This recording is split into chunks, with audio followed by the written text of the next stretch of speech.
Hey, it's Tucker Carlson. Imagine being a sixth grade boy in the United States right now. What are you hearing at school? What are they telling you on the internet? Well, they're telling you to stop being yourself. Sit still. Stop joking. Suppress your aggression. Share your feelings. Obey. Female qualities are virtuous. Masculine qualities are oppressive. That's the message. In case it wasn't clear enough, schools around the country have removed urinals from boys' bathrooms.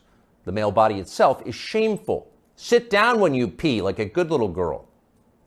Views like this are often called feminism or woke politics, but in fact they amount to mass conversion therapy, an attempt to change the fundamental nature of people. Nothing like this has ever been attempted at scale. It's one of the most grotesque and destructive experiments in human history. What would it be like to find yourself the subject of that experiment as a boy trying to become a man during the Biden years? Well, you might kill yourself. Many have.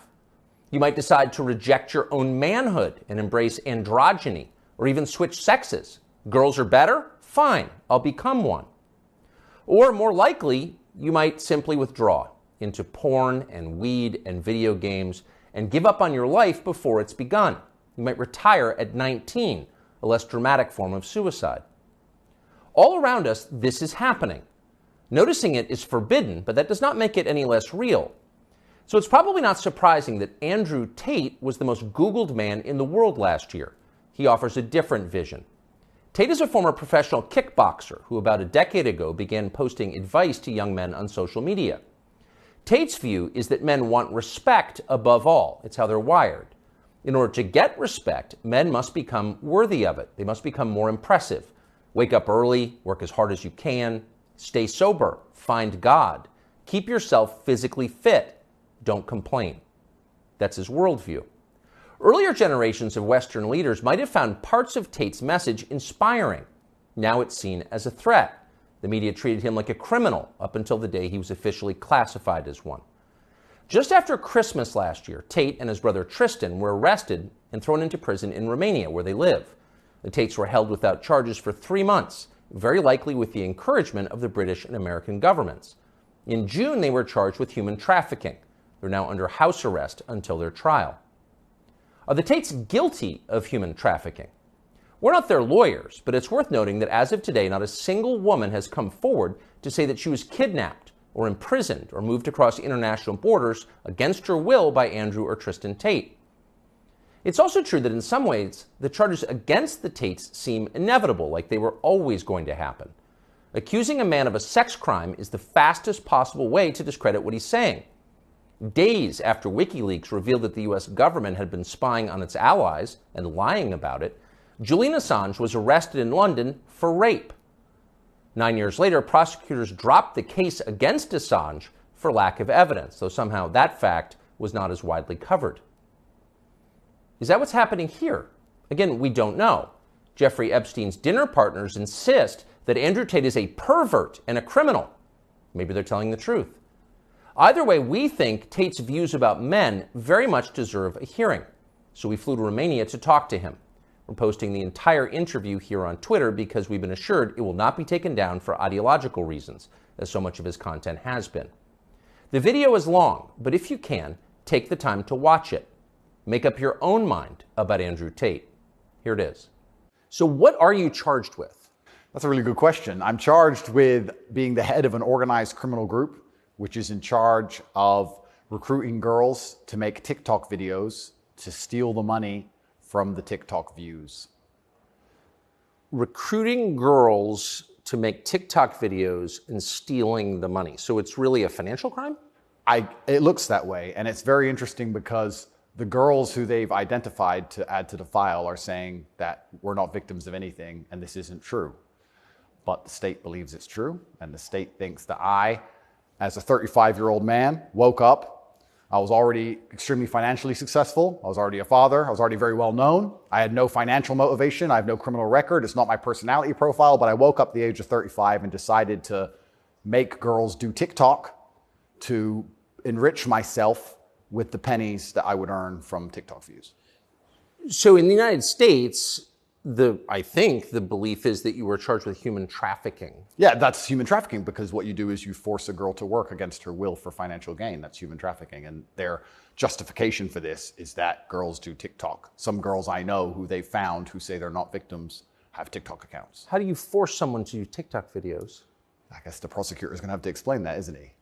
It's a very interesting scenario I'm in, and I'm inside of Romania, so I have to show a degree of respect to the Romanian judicial system, and I have to show a degree of respect to the situation I'm in. But the overall charge is that there's an organized criminal group. There's a group of us.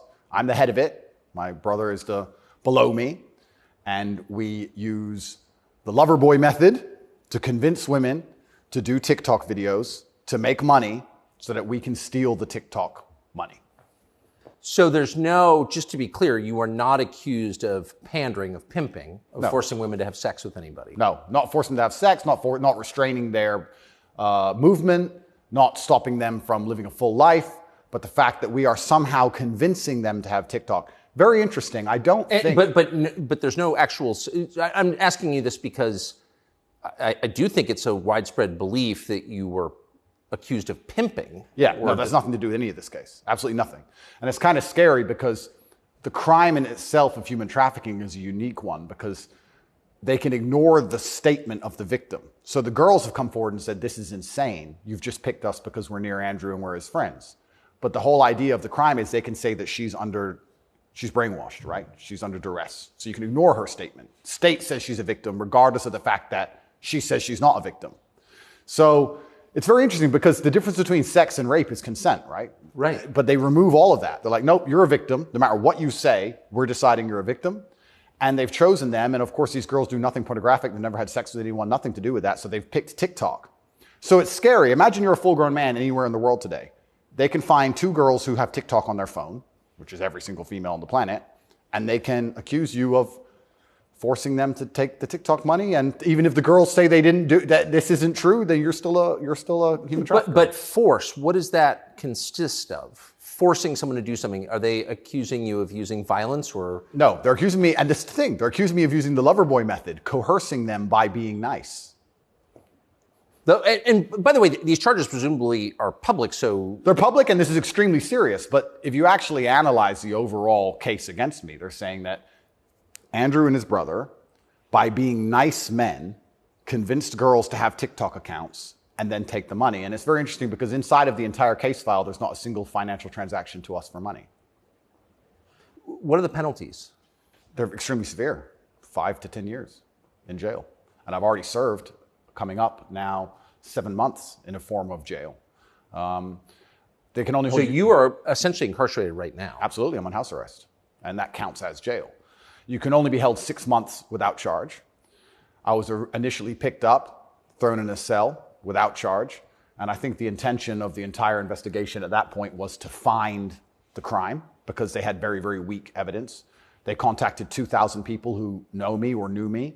They tried very hard to convince some female somewhere to come forward and say something bad about me. The media machine, which works hands in hands with the justice machine, as you know very well, did exactly that. In fact, they offered bribes effectively. They'd call up ex-girlfriends and say, if you have anything bad to say about Andrew, we can pay you $50,000 for the story. And they tried very hard. They didn't find any evidence of anything. They then released me on house arrest, and then 2 days before the legal limit in which they had to drop everything, they charged me with whatever they had from the beginning, which is very little. And now we have to wait for the Romanian judicial system to analyze the file and, God willing, throw it away. How long did you spend in jail? I was in jail for 92 days in a Romanian jail cell. What was that like? It was certainly an interesting experience. I won't lie and say it was easy. It was certainly very difficult. The uncertainty of it.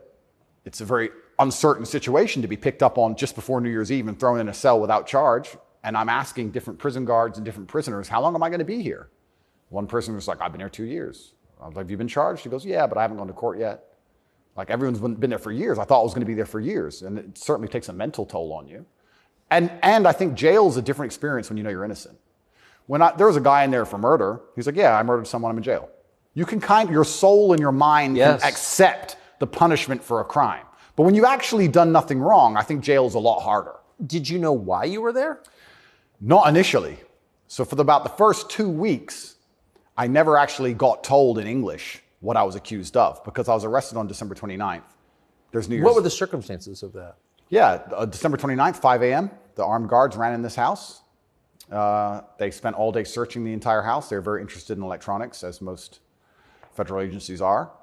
And then they took me that evening and said, we're going to go and put you in jail for 24 hours. And after 24 hours, you see a judge, and the judge will decide if you stay in jail. And the judge decided I should stay in jail. What did you do? I mean, who'd you call? I had a lawyer, and my lawyer came and he said, we need to analyze the case file. We need to see what they have against you. You're being accused of human trafficking. I was like, human trafficking? That's insane. Who? When? What? I went to jail, and then I was given all this paper in Romanian. I don't speak Romanian, although I live here. And then I was waiting for the translation. So I think it's about 2 weeks before I finally got the papers in English to understand why I was in a jail cell. And then I really understood how insane the accusations were. What is human trafficking? Yeah, so the overall, my understanding of it, they're saying that human trafficking is when you convince a woman to do something she doesn't want to do for financial gain. And there's different methods you can do that. You can do that through force, and you can also do that through emotional coercion. I think most people, just speaking from the American perspective, most people believe that human trafficking is effectively slavery, selling human beings. That's what I believe as well. Absolutely. And this is the thing that's so interesting. When you finally end up the enemy of the matrix, and they use the legal system as a weapon to punish you for having an opinion, you realize how subjective the law is, right? Because it can be a weapon. When you have something subjective, you can just pick and choose. So if they sit and say, human trafficking is a woman doing something for financial gain against her will via emotional coercion. Well, he knows these two girls, they have TikTok accounts. Emotional coercion? Convincing her. That's what I'm accused of, because they have no proof of me doing anything wrong. So they said, he's convinced these girls to do TikTok for money. The girls have said this is not true, and the state is denying their statement, saying, no, you're brainwashed, it is true. And I went to jail. So how is the state, so the state is trying to coerce the women, so how is the state not committing human trafficking by the same definition? Well, absolutely, it's very interesting. It's very interesting that you can sit someone down and tell them they're a victim when they say they're not a victim. You're a victim of being coerced, and we're going to try to coerce you into conceding you were coerced. Exactly. It's a very interesting scenario. And okay. Yeah, and it's a very interesting scenario. And it's up until this point, no judge has looked at the evidence of the case. So up until this point, I've been to court a bunch of times. But the only reason I was in court was to discuss my preventative detention. So under Romanian law, if you being free can impede the investigation, you should stay in jail. So the judge agreed that, yeah, maybe if he's free, he can damage this investigation because they're trying very hard to get something on this guy. So I've done a bunch of jail time. And now it just begins. The judge is going to look at the case. And like I said, God willing, I still have enough faith in the Romanian judicial system that she's going to look at this and go, this is not a crime. You're aware of the media coverage of this, however. So you're in jail for 90 days or more, and the rest of the world is talking about you. Do you know what they're saying? They're saying very heinous things, and I would hate to come across as a conspiracy theorist, Tucker, but I kind of have a feeling that this might be something to do with my influence and an attempt to slander my name. Perhaps I'm crazy. But the fact that they chose such a heinous crime, and they reported it so heavily, and they won't shut up and keep repeating basically a slander attack day after day after day. Also considering the fact that other people who genuinely commit heinous crimes have far more favorable press coverage. I don't want you to think I'm a conspiracy theorist. Please, Tucker, I would hate for you to come here and call me crazy. Yeah. But something very strange about it, and I think when Jeffrey Epstein's friends call you immoral? Yeah. The goal of it is certainly to slander my name, and I like to see it as a litmus test. I like to see it as an intelligence test. Anybody who wakes up and looks at me and goes, he's a human trafficker because of TikTok, they're fully gone. So, but from the West, just to defend the average news consumer in the West. Sure. Andrew Tate, kind of an outlaw. Yep. Lives in some palace in Romania, wherever that is. Yep.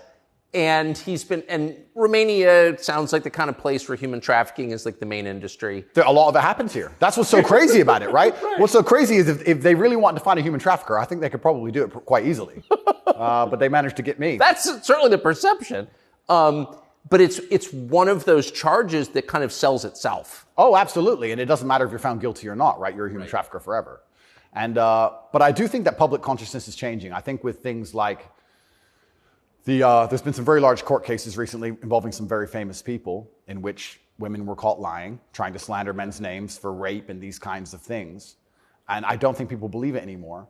But that scares me to a degree, because I think that the typical weapon, the standardized playbook, is now failing, and I don't know what the new playbook's going to be. It's almost like better the devil you know. You're too famous, you're too successful, we don't like you. Call him a rapist or a human trafficker, put him all over the news, slander his name, try and wreck his life. Now that nobody believes it, what's the next move? What are they going to try next? Wouldn't it just have been easier to commit like a massive financial crime and defraud people of billions, come up with like a fake cryptocurrency, call it like, I don't know, FTX, or just give a name to it. Yep, something random. You know, steal billions and get your parents involved and buy a bunch of real estate in the Bahamas, and then like you'd be sort of a hero, right? Oh, absolutely. And I would have certainly made a lot more money than TikTok, because I don't think TikTok even pays you for views. And if it certainly does, I never got a single transaction from it. So it's a very interesting scenario. But if I was accused of a financial crime, my name would not be slandered. So of course. Well, of course not. You have the presumption of innocence. So just back to the jail thing. So you're in with your brother. At the beginning, I was not, but towards the end, I was, yeah. What did you do all day? It's a good question. I looked at the wall, stared at the wall, smoked cigarettes, lots of push-ups, read the Quran. You smoked cigarettes, did push-ups, and read the Quran. Basically, yes. And certainly had some introspective moments. Tried my best to get out, tried my best to via my small phone calls, understand what's happening in the outside world. Tried to make sure that the people I love and care about are taken care of, because I'm the man of my family, and I'm also the man of quite a large, I wouldn't say empire, but life. And there's a whole lot of people who rely on me. You know, you have staff and families, you have children and families. I know the feeling, yeah. So when you're plucked from that, it's kind of strange. You're in jail and you're concerned for yourself, but your primary concerns are also all your duties as a man. I have duties as a man. I don't want children to starve. You've got a whole tribe. I've got people to pay. So it was very, very frustrating, constantly trying to make sure everybody else was okay and feeling helpless. That's what hurt me the most. I was trying to make sure everybody I love and care about was fine, and I wasn't as powerful as I should have been. And that was very upsetting. And especially if they were going to keep me there for years, I was having serious concerns about how I can feed the people I love. Did you ever come to the edge at all? No. I certainly had some days I was less happy than others, but I made sure that my mindset was built in a way that I could always be doing something constructive. And also, I think you get what you give in life. And if I ever felt particularly sad on a day, I would try very hard to make other people happy, because if I made other people smile, I'd feel better. So even the dinner ladies or the prison guards, I'd try very hard just to make people smile. I know it sounds silly. Some of the prison guards were more open than others, but there was a couple prison guards who were ice cold, who didn't want to say a word to me, and were like, "Hey, bro, your hair looks amazing," and he just stare at me like he wants. Shut up. But I just try my best to cheer people up, to cheer myself up, and as a man, all you can do is just find the resolve to continue doing the best you can in the current circumstance. So, what were the other prisoners like?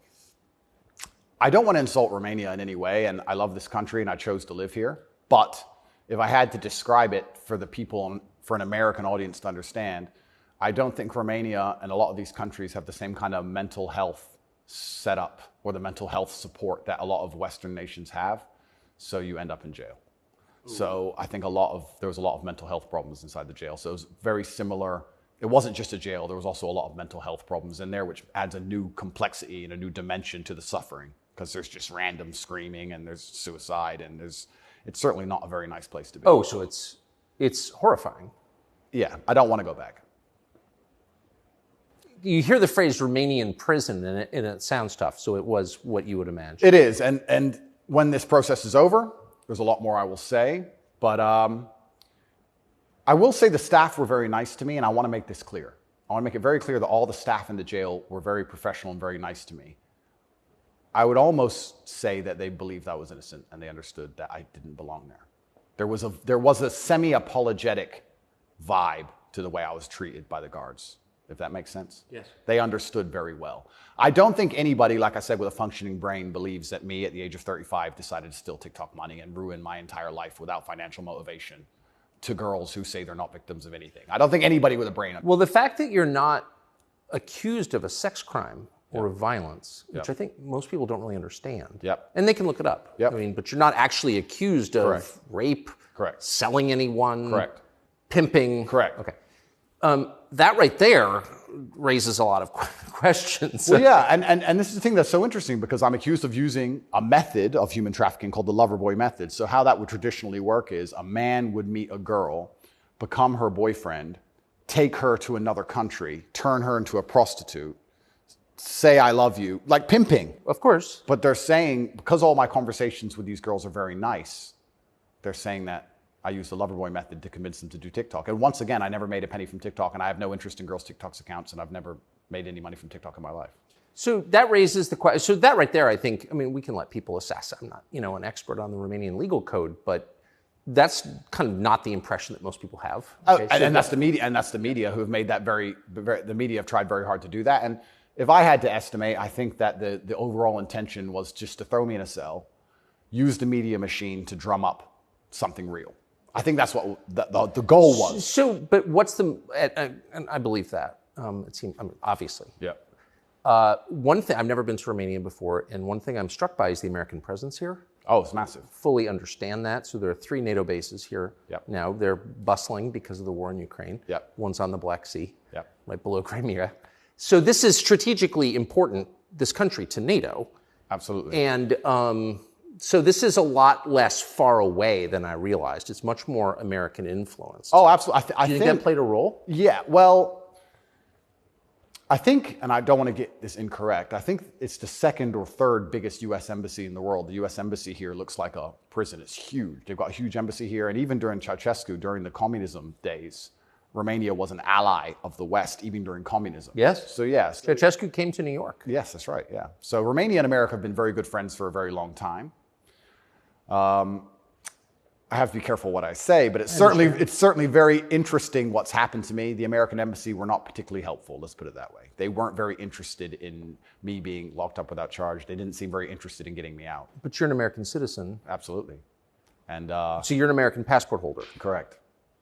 So I think the average American believes, perhaps falsely, that if you are accused of a crime in a foreign country, particularly a less developed country like Romania, you go to the U.S. Embassy and someone takes an interest in your case just to make sure that your treatment falls within, accepted standards of justice. Yeah, they came to see me, but when I was asking them what they can actually do about all of this, they weren't particularly helpful. I don't want to peddle conspiracy theories, and I've heard a lot of information, etc. But I wouldn't say they sanctioned it. I don't know if they had to sanction it, but they weren't particularly interested in getting me out. But at least they came to see me more than once. I mean, they kind of pretended to care. The UK embassy didn't even pretend to care. The UK embassy was, I really think they enjoyed it. They didn't. And you're a British subject as well? Correct. And this is the kind of thing, and I want to say this here, that's kind of frustrating for me because Romania is my home now for 7 years, but I'm half British, half American originally. And when something like this happens to you, you have this longing for home. You kind of want to go home. When you end up in a jail in a country where, even though you've lived for a long time, you don't speak the language, you don't understand the legal system, going to court in a foreign language is far more intimidating than in your own language. I can imagine. You don't have a clue what's being said. You don't understand how anything works. And then you kind of have this longing for home, but I feel like my home countries hate me, and they hate me because of my message, which I believe to be a positive message. So you kind of have this strange feeling of homelessness, because it's like, well, if I go to the UK, I believe they're going to attack me the same. If I go to America, I believe they're going to attack me the same. So where do you go? It's kind of scary. Where do you go? It's a good question. We're going to have to see. And how did you wind up here? I moved to Romania. I came to visit a long time ago. Before anybody ever visited Romania, I came to visit, and I genuinely fell in love with the place. It truly is a fantastic country. I love nature, as an amazing nature. It's a very safe place. It has this reputation of being dangerous. It's not dangerous. It's very safe. The people are very good. The people are very conservative traditionally. It's almost like America was 20, 30 years ago. It's gorgeous. They have a bunch of nice restaurants and plenty of things to do, and I've never had a problem here in any way. Never had any issue with the law or with the other side, criminals, nothing, until this came out of nowhere. So it's been very strange. So what is it about your message, do you think, that infuriates certain people? Well, my message is traditional masculinity. My message is to stand up and say what you mean and mean what you say. And even going to the gym nowadays is an act of defiance, because when you have a man who's built with any degree of principle, you say no to things.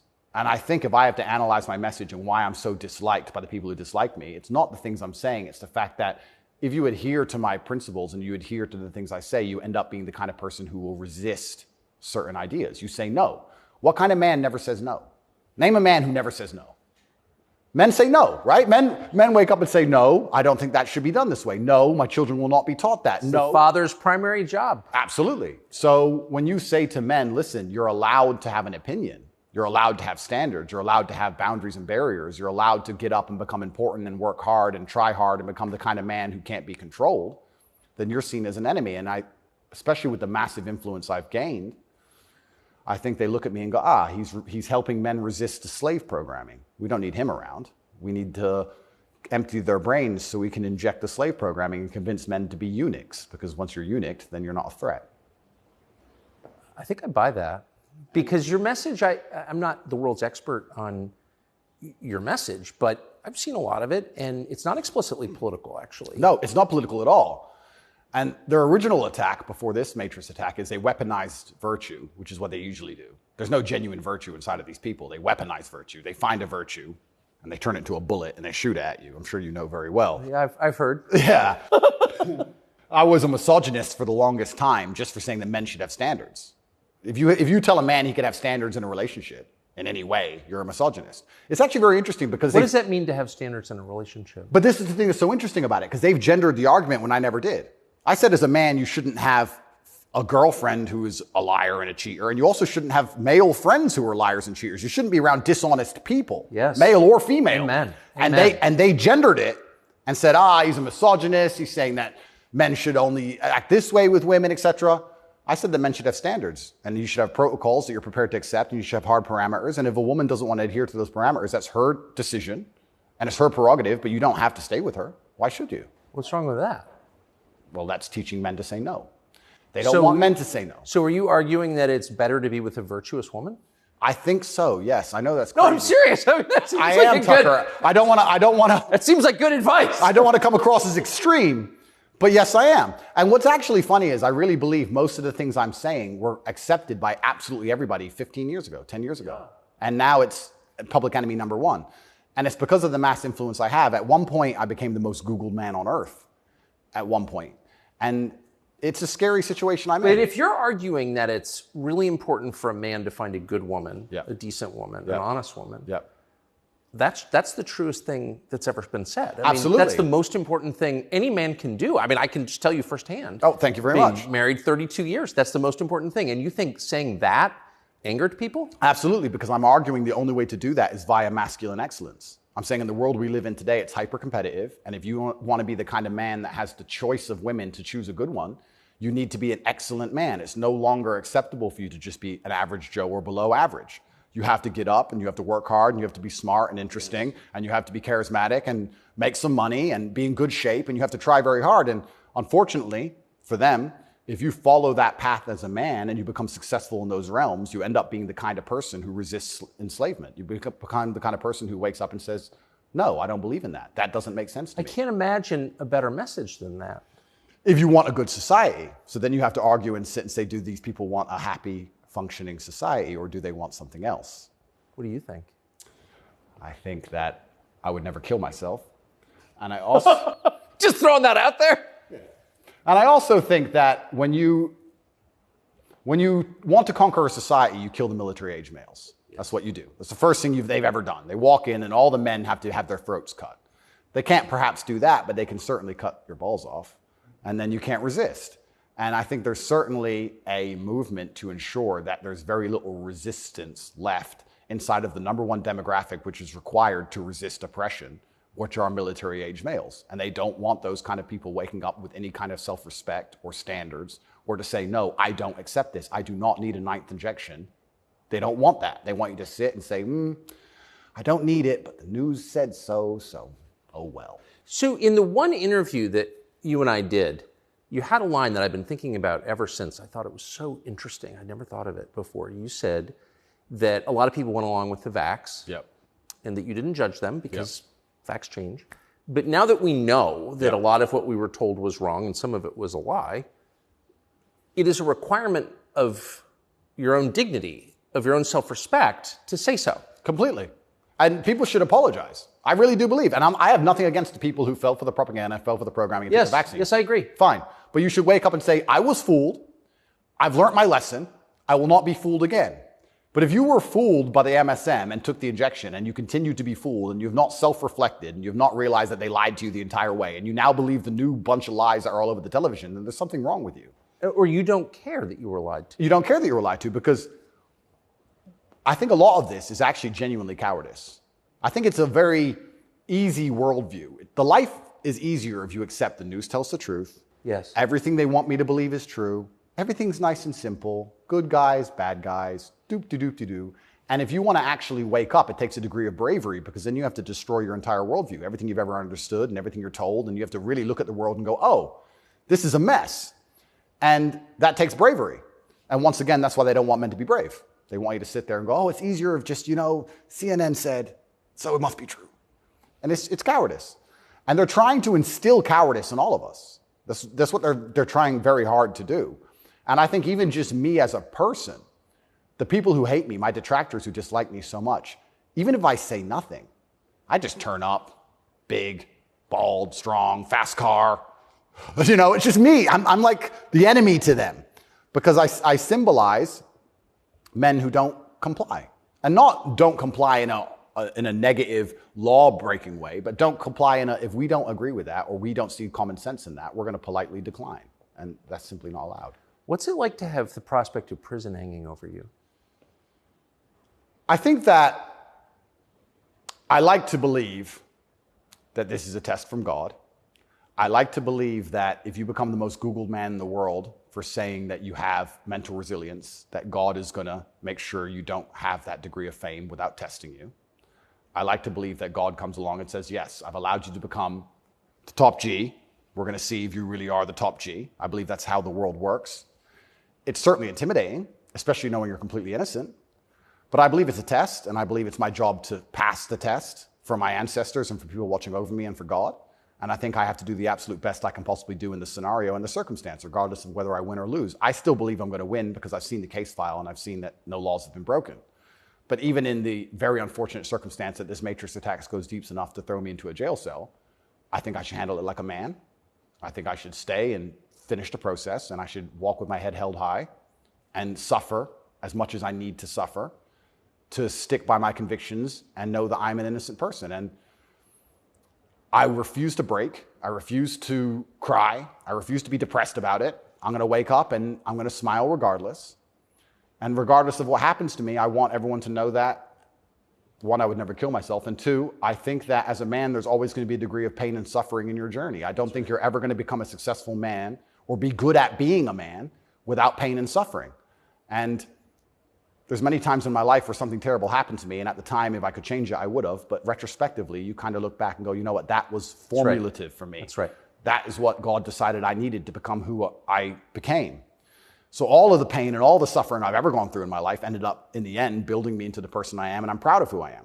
So if God decides I need to go back to a Romanian dungeon for however many days, then all I can do is accept it and accept his plan and accept that it's going to make me a better person and so deal with you it. See the hand of God in your life? Absolutely. I think that he is the best of planners. And like I said, if you retrospectively analyze all the times in life you wish you could have changed things, yes, he knew better. And I'm going to have to accept that. When did you conclude that? I guess I always kind of knew. I was atheistic for a while when I was younger. But as you get older, you start to look at the world and understand that the thing for me was actually, I guess, a scientific principle. It was Newton's law of equal and opposite force. If there is evil in the world, and I'd like to think we both agree there certainly is, yes, there has to be an equal and opposite force, which is good. And I would like to think that that is God. Even the idea of God as a notion, even just as a concept, if that idea of God resists evil, then God is real. If you have two islands, you have two people, let's say a ship crashes, and you have two people who swim to two different islands. And one island, they're atheists, savages, and they rip you apart. And the other island, you get there and they believe in God and they believe they're not allowed to kill you. Even just their idea of God saved your life. So I think even just the concept of God in and of itself, if enough people believe it and it makes them do good, then God must be true. And that's the equal and opposite force to the evil of the world. And this is how I view it. So I don't see how anybody with a conscience cannot believe in God anymore. That's such a profoundly different worldview from the one that we're presented with, I think. Yeah. Do you think that's maybe the division in the West between people who see those forces at work and those who don't? I think the West is actually split between people who think and people who don't think at all. I think the people, there's no such thing as these two opposing worldviews. I think people believe there's worldview A and worldview B. I disagree with that. I think there's worldview A, the good guys, which are primarily people who do believe in God, do have parameters, do believe in standards, do believe in self-respect, do know how to say no. And there's worldview B, which changes day by day, based on what they're told, which means they have no real worldview at all. They just repeat. And they have no standards and they have no parameters. There's nothing you can tell them that will make them wake up and go, that's wrong, because they have no inherent morality. So you can say bestiality is accepted and encouraged now. It's good for you for climate change. And they'll sit there and go, oh, for climate change, oh, well, off we go. And they'll just do it. So I think you have a camp of people who think, and you have a camp of people who repeat. And I don't think there's actually the opposing side to the good, I don't think function as a thinking populace at all. I think they simply repeat. It feels like the conflict between those two groups is getting more intense. It's certainly getting more intense. And it was interesting for me and I want to be an optimist, but I lost so much faith in humanity during COVID. If you would have told me how COVID would have gone down before COVID, I'd say no way. We're not that bad. I thought the people aren't that dumb. But when I experienced COVID, it's actually scary. You see how the Nazis managed to do what they did. You see how they managed to put people in concentration camps. You see it. And I had a very unique view of COVID because in the first days of COVID, when people were falling over in China and the Italian hospitals were overrun, at the height of the panic, when most people believed, because it was the very beginning, early stages, my brother and I had a very logical conversation and said, we're two military-aged men in very good physical condition. If we die of this, the world's over. If it can kill us, it's zombie apocalypse. So why are we going to live in fear? So we found the only two countries that were open, which were Sweden and Belarus. We had just been to Belarus. This is before the Ukraine war. We'd just been there. We decided to try Sweden. So for the first 3 months of COVID, during the height of lockdowns, when Florida was closed, when it was absolute... I remember. Yeah, when it was the craziest lockdowns globally, me and Tristan are in Sweden in absolute freedom. They had no restrictions, no masks, no vaccine passports, no social distancing, nightclubs are full, restaurants are open, perfectly complete normal society. Nobody talks about this anymore. Nobody talks about, wait, Sweden never did a thing. Everything functioned perfectly fine the entire time. And they don't have it. Where's their mass? Where's their their winter of severe illness and death? Yes. They never had one. It's a cold country. Never had one. So we were living in Sweden, living completely normal lives, seeing the internet and seeing this insanity. And we're like, well, surely if we just put up a few videos of us partying in Sweden in nightclubs, this will wake people up. People ignored their own eyes. That's the scariest thing about everything, is that they can get to a level where, with the media machine, where people will genuinely ignore their own eyes. I don't understand how you can get people so brainwashed that they will see that the sky is blue, and then they'll watch that the sky is green, and then they'll look at it again and go, the sky's green. It's crazy to me, but COVID proves they can do that. And that's why the war is getting so intense, because the principled people are saying, how can you still believe in the things that you're saying? Here is all the logical, empirical evidence that that is a lie. But these people are ideologically brainwashed, and they don't want to take enough. They don't have the bravery it takes to wake up and accept that they're being lied to. So they'd rather just, to the end of time, repeat what they're told. And it becomes more and more intense as it becomes more and more ridiculous. That's so scary. As it becomes more and more ridiculous, the more intense both sides get. Yes. Right? So what the future holds, I'm not entirely sure. But I like to believe, even my current charges, I found solace when I was in jail, that the thinking people are looking at this going, something about this doesn't seem right. Well, I mean, it is a little bracing. I mean, when I discovered, I was sympathetic to you already. Yeah. But, a man's accused of human trafficking. It's worth finding out what he's accused of. Sure. And when I discovered that there was no actual human trafficking charge, that's not actually human trafficking. I don't care what you call it. Yep. You weren't even accused of buying and selling anyone. Then the next conclusion you inevitably reach is they don't like the guy, they don't like his views, it's fine. They're going to send him to jail for that. Yep. That does seem like an escalation. Absolutely. But if they don't like your views and you're inspiring millions of people to resist slave programming, you become a threat. Like, they discuss me. But you can't send a guy to jail because you disagree with him. You shouldn't. But even before I went to jail, the members of parliament in the UK were talking about me and what a dangerous role model I am for young boys. So they launched this initiative inside of British schools to ban me. My name can't be said inside of any British school. And members of parliament were standing up in parliament saying, Andrew Tate is dangerous. He's encouraging young boys to have misogynistic views, because I'm literally telling young men to go to the gym and to stand up for themselves and believe in themselves and believe in something. And by extension, you look at some of the sexual education books these children are being given, which I believe at age 9, I don't think a child needs to learn about anal sex or any of these things. Probably not. Yeah, probably not. So they're pushing that to the children, but I'm banned. Well, they're also pushing weed and video games on boys. Oh, completely. And you can listen to rap music about killing people all day long. And there's a whole, and Lil Nas, he can have sex with the devil in his music videos. That's fine. But I'm dangerous for saying go to the gym. And once I realized what was scary to me is, I said this to my brother. I said, once the parliament's discussing you, you're basically considered a national security threat at this point. You're a threat to national security at that level. And then all bets are off. Right? What about the UK? So the UK has become more authoritarian than anywhere in the Persian Gulf. Correct. How did that happen? Yeah. And it's, like I said, it's very interesting because the people on Camp B who don't think, a lot of them believe that the law is fair. I've had people say to me, oh yeah, what they're doing to you is garbage. Well, you need a lawyer. So yeah, I do need a lawyer, and I do have a lawyer. Thank you. But it's not that simple, unfortunately. You know, the law is very subjective, and if they want to attack you with it, they're going to do a very good job of attacking you with it. And that's what the UK does. The UK have these laws which are extremely subjective, and they can use it as a weapon to basically silence anyone they decide. But or why? hurt anyone they decide. England is the birthplace of free speech, Completely. of habeas corpus, of kind of framework of liberal democracy that we thought we believed in. Yep. And now it's a country where people are arrested for praying. Well, what happened? Good question. And there's a saying that I heard, and I don't know who said it, but he said that a sick country adopts laws like a dying man will try medicine. And I think that the UK is failing in real time. If you look at it in any metric, whether it's living standards, whether it's crime rate, any metric you can measure the success of a country by, it's fallen off the cliff. It's becoming more and more expensive to live there. The education system's gone down the pan. London is the stabbing capital of the world. You're not safe to leave your house. So their answer to this is just more and more and more laws.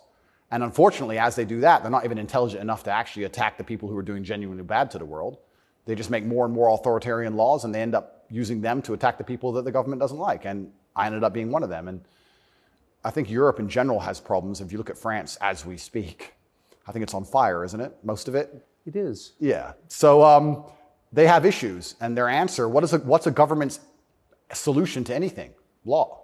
What can a government do? No matter what. But they're not laws that are aimed at fixing the problem that's right in front of them. No, they're laws aimed at fixing the person who's talking about the problems. So why don't you get rid of the guy who tells everybody? Isn't that easier? Tucker? Why fix any of this? If we just shut him up, they won't know. No, but that's like responding to a heat wave by breaking your thermometer. Completely right. That's the plan. It's insane. Plan 1 is to break the thermometer. We might deal with the heat wave a bit later. But get air conditioning. No, let's break the thermometer. For now, there's too many people talking about the heat wave. So let's just break that. And then later on, maybe when we have time, we'll do something about the actual issue. It does seem like a lot of this is an effort not to talk about the real thing in Europe anyway, which is migration. Yep. And the UK, formerly known as England, and France have both been completely changed by people from other countries. Yep. And I'm sure have added good things too. I mean, I'm not, but they've changed them, and in general, they're not better countries. And why can't anyone admit that? But this is what's really interesting to me about what's happening, because we're talking about masculinity and men who say no and men who stand up. But there has to be balance, right? Yeah. Everywhere in the world, there has to be power balances. If there's not a balance in power, there's going to be a vacuum, and that's going to be filled. If you neuter the native population of men, if you destroy their mentality to resist, if you tell them that every single thing about them masculine is wrong, and you basically feminize and eunuchate them, turn them into eunuchs, and then you import high testosterone men from the third world who don't believe any of this garbage, who grew up in a society where they understand the only way to succeed is to be a fearsome predator to a degree, what do you think is going to happen? Like, who's supposed to protect the sanctity of these nations and these settlements and these towns and villages? The police? No. In general, I would argue that it's the masculine essence that can be detected by the people who arrive. I guarantee if you were to put a bunch of these migrants in Sarajevo or Moscow, they'd behave themselves. Oh, but yeah. I have a feeling they'd just look around and go, not today. But when you neuter the native populace, then it's like, well, there's a power vacuum. And when there's a power vacuum, what do we expect to happen? So that's what are the French going to do about it? What's your average Englishman going to do about it? Nothing. And that's the thing. And that makes you wonder, is this purposeful? Like, why? These two actions of neutering the native populace and importing these high testosterone third worlders are so at odds with each other. Is this purposeful? I'm not sure, but has anyone considered this? So yeah, it's interesting because you talk about these are huge and intentional trends, and I mean they're historically transformative trends. They're a big deal, and so they're probably not happening by accident, right? There's got to be some intent. How could there not be? That's right. And how do they expect all of this to end? And this is exactly what's happening with migration. The problem with migration specifically is that there's no native masculine populace to enforce any degree of culture or boundary or parameter. And like I said, I would argue the point. And I've been to Sarajevo and I've been to Moscow. I've been to these places and I've seen there's a whole bunch of migration and everybody seems to just behave a little bit differently. And I think that's because people understand that men live here. That men live here.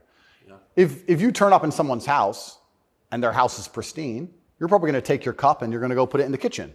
But if you turn up in somebody's house and it's a fucking mess and nobody respects the house and nobody cares and the man is drugged out of his mind, half asleep on the couch, what are you going to do with your cup? You're going to leave it there. You don't give a shit.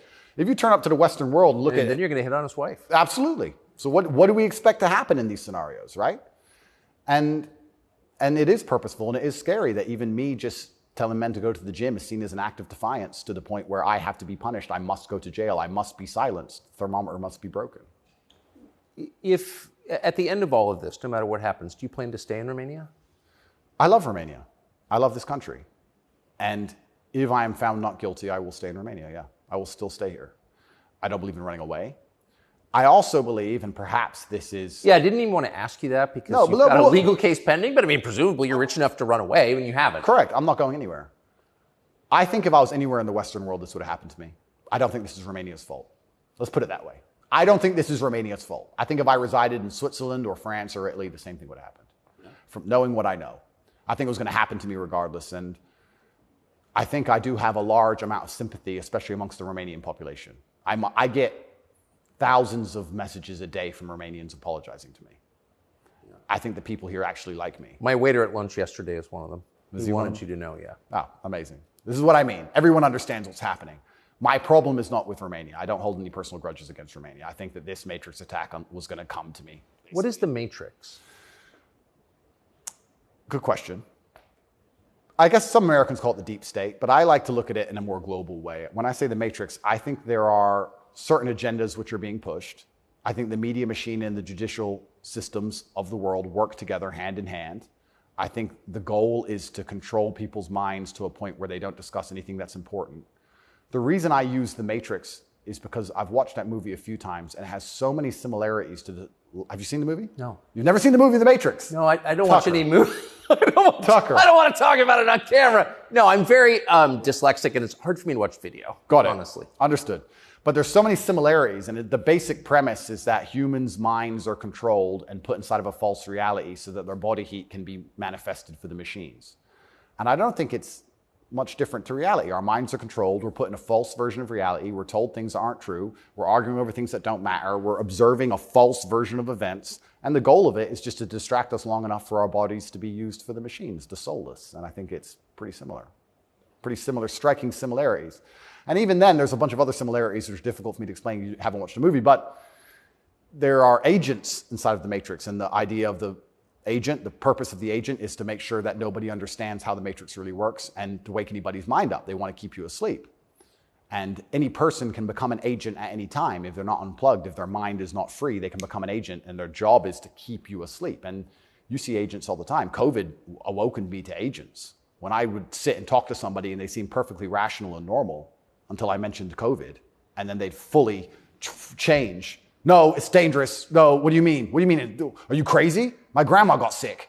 And they became an agent instantly and started repeating the news to me. And I was like, your grandma got sick. How old is she? 97? Interesting. Oh, I better lock myself in my house then. Dumbass. So agents exist and the Matrix exists, and I think most people's version of the world is a false one. The idea and the world that most people have in their mind and how society functions and how all these things function, I genuinely believe is completely false. I think they've all been lied to. I don't think anybody understands how any of the world works. And I try and use some very simple, very simple analogies to wake people up. I said to one of my friends once, I said, if me and you could play video games for $10,000 and you could cheat, would you cheat? He goes, well, no. I was like, if I was whooping your ass and it was 10 grand a game and you could cheat, would you cheat? He goes, yeah. I was like, all right, so you accept that people cheat to win in a video game for a menial amount of money. You think they're not going to cheat for something that matters? Yeah. I think they're not going to cheat for something important? You understand what I'm saying? Oh, yeah. Yeah. So, how about to get the most important job in the world, President of the United States? I would never kill myself. I mean, people kill each other over insurance fraud. You don't think, right? Yeah. Yeah. So when you actually understand how the world really works, what was really interesting? I remember there was this big military coup in, was it Myanmar or Burma? One of these, there was a big military coup like a year ago or something. And nobody really cared. They mentioned it on the news a little bit. And I looked at it and I looked into it. And they were talking about how the two political parties were almost 50-50. And then in the 90s, something changed. And now one political party just smokes the other one. And the military took over to restore democracy and all this stuff. It was very interesting, the voting machines they used. Really interesting, something to look into. A lot of countries like that. Philippines, also true. Why do you think support for the war in Ukraine, support for Ukraine's side in the war against Russia, support for a war against Russia in the West, is kind of the bottom line issue for the people who run the U.S. government and for the American media? Why? I mean, I guess you could argue about it, but there isn't an argument about it in the United States. There's a position, and anyone who doesn't hold it is attacked and punished. Why? Why is that so important? Well, the first thing I think we should all do is I think we should all give Putin credit for curing COVID, right? Because when his invasion happened, COVID went away. So I thought about that. Think about it. It's almost to the day. So we have to give him some credit at least for doing that. He may be the bad guy of the world, but at least he cured COVID for everybody, nearly instantly. Fair. Thank you, President Putin. I, up until this point, never really commented too heavily on politics. Yes. But I understand very well, I like to believe what's happening with Ukraine and Russia. And what I will say to the people who are watching this at home is that if you are naive enough to believe that there are good guys and bad guys in wars, and it's as simple as good and bad, and that the bad guys are crazy and the good guys want freedom, then you need to do a little bit more investigation into what's really happening. And when you look at the vested interest of any country or any person... Can I just ask you to pause and just comment? That's the truest thing, what you just said. That is and anyone who doesn't understand that should shut the fuck up. And I mean it. Having seen war, anyone who's telling you that it's Churchill versus Hitler is an idiot. Well, I'll give you an example. When my father was still alive, excuse me. Yeah, no, it's true. When my father was still alive, my father died 6 or 7 years ago. I was a lot younger. The war in Afghanistan was going on. He died 6 or 7 years ago. How old was he? 56. Oh gosh. I'm sorry. He died. But the war in Afghanistan was going on. And I remember asking my dad, saying, why do the Taliban even fight and resist the American war machine? They don't stand a chance. Like, why are these terrorists even fighting against the American war machine? And my dad said, they're fighting for their way of life. They want their wife, and they want their children, and they want their society and their language, and they don't want pride flags, and they don't want American bullshit, and they don't want to be told what to do. And they're fighting to be a culture and be a people which is independent in and of itself. Like, they're not the bad guys you think they are. They're people who are like, why are you here? What do you want? We don't agree with that. That's against our holy book. Fuck off. Right? So even there's no such thing as good and bad in any war. And people. Who is your father? My father was a chess master. He worked for the CIA when he was a linguist for the CIA, and then he was American. He was discharged, and for a story I won't tell, but he was a chess master, and it's very interesting. I encourage people to look at his Twitter. He still has Twitter at Tate Terrific, and everything he was talking about 11 years ago is so important now. 11 years ago, no one cared about. We had the Donbass in 2014. People cared. Yes. People cared a bit. But he predicted the future. You want to see how chess players can see the future? Read his Twitter. Everything from LGBTQ, why they need your kids because they can't have their own, to the war that's coming and how Europe's going to have an energy crisis, to the letter. It's all on his Twitter. It's amazing to read. It's like you could tell the future. 10 years ago, no one talked about any of this stuff. Did he live in the U.S.? Yes. Yeah, he lived in America. Fascinating. Yeah, it's crazy. But he was telling me about a lot of this stuff even when I was a lot younger. And as we said, there's no good guys and bad guys. But when you have a vested interest in something, I think that people are relatively simple. You're talking about why the American government has such a vested interest in this war. Which is not good for America. Which is not good for America. So is it, well, we can say it's for money or we can say it's for power. What else would it be for? What, is it really for freedom and democracy? Well, I think that's already been destroyed by Zelensky, hasn't it? So yes. What is it for if it's not for money and power? And then you say, well, who's the money and the power going to? These are logical conversations. It's a very logical thought process. I agree. You know, wouldn't it be interesting to say, okay, I woke up, I'm an American. I would never kill myself. I woke up, I'm an American. Why does America care? Well, I guess it's for money or power. There's no other reason. Okay, well, America wants to be a rich, powerful country. That's fine. Is the money and power going to America, or is it going to a select few individuals? Are those select individuals interested in me and my life? Do they care about benefiting me? Do I need to support the power grab of these select few individuals? Is that going to be a smart move for me to make, for me to have the best possible human experience? Like, this is a very logical thought process. Yes. People don't seem to think anymore. They believe that there's a good guy and there's a bad guy, and one team's completely good and one team's completely bad. One team's crazy. They often use the word crazy because to be completely bad, you have to be crazy, right? So you're crazy. He's crazy, just for no reason. Reasonless. It's insanity. I don't know if you saw Lukashenko with the BBC. Did you ever see that interview? No. Oh, brother. Please watch it. The way he destroys the BBC. I thought I did the best job, but I take second place. Amazing, amazing. But yeah, and you just have to be critically thinking. And then after you're critically thinking, you have to be brave enough. And this is the real pandemic of the world, is cowardice.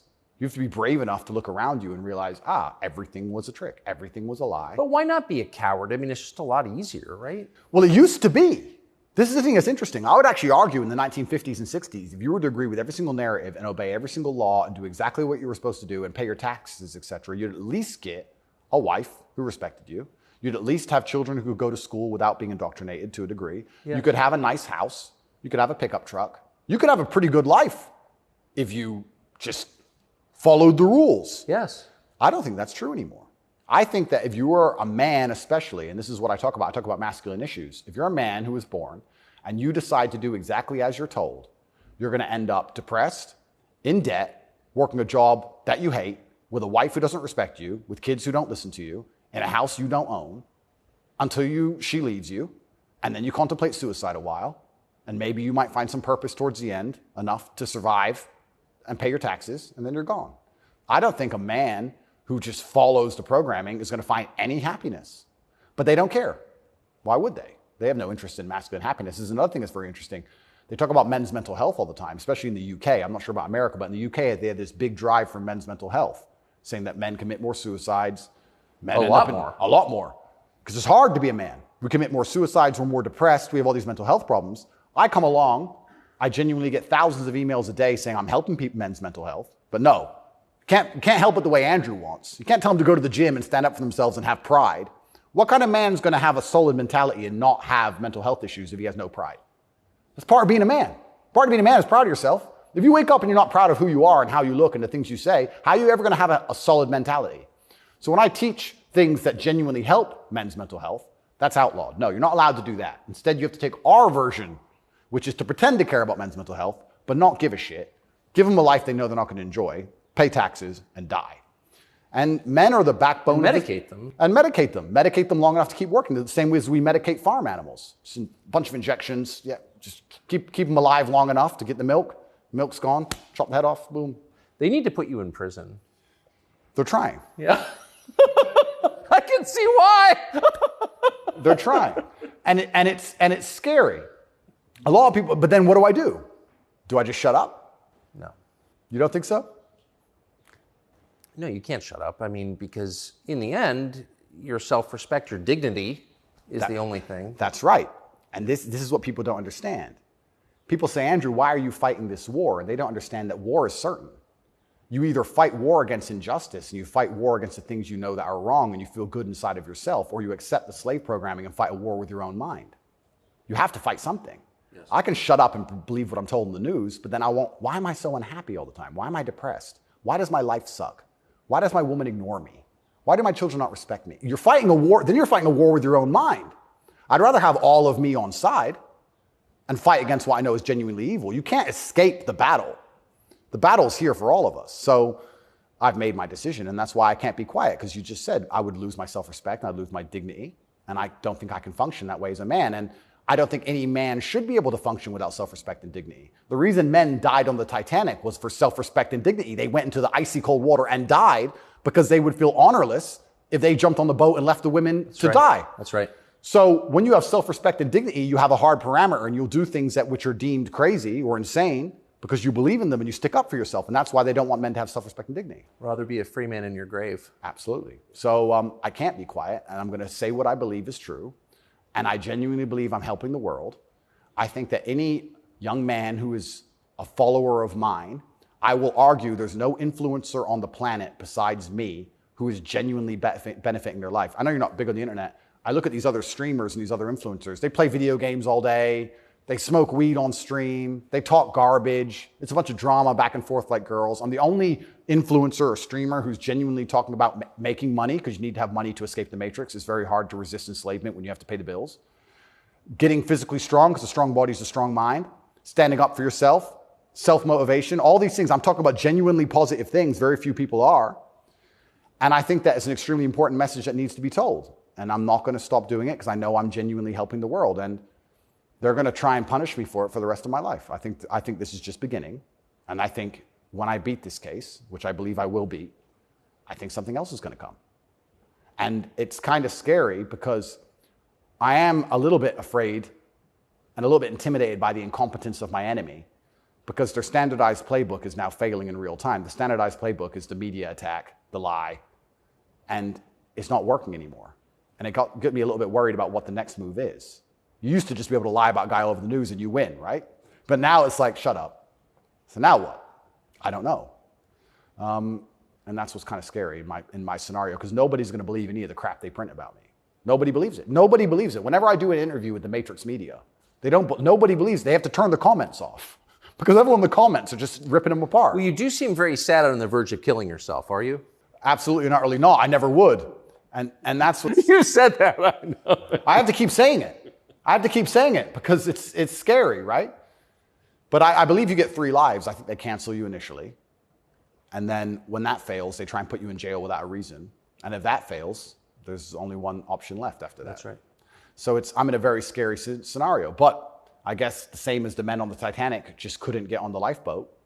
I just can't stop saying what I believe to be true. If a young man comes to me and says he's depressed, I'm going to tell him how to become a kind of man who's proud of himself. And if that makes him the kind of person that resists slave programming, I'm always going to be public enemy number 1. You've said depression isn't real, or it's not, as the way we describe depression isn't accurate. What do you think of depression? When I say depression isn't real, that really upset the world, especially the liberals, because they all live on medication, right? When I say depression isn't real, I'm saying that because I don't believe in things that can take away power from me. If I believed in depression, I would have been depressed in jail.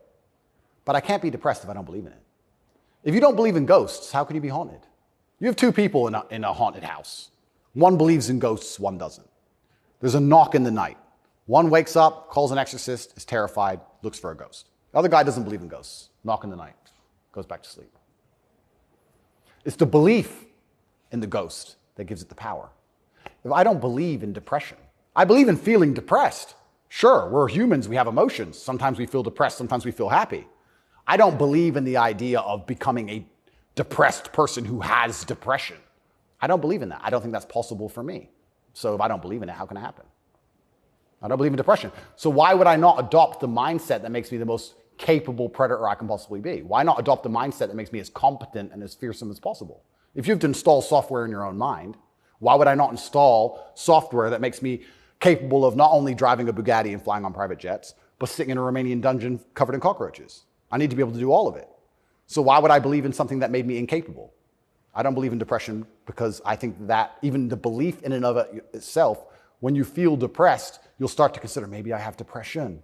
Then you go see a psychiatrist who tells you have depression. Then they want you on pills.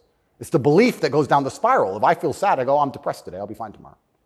So why, I suspect you're right, or what you're saying is pointing toward truth. That's my personal view.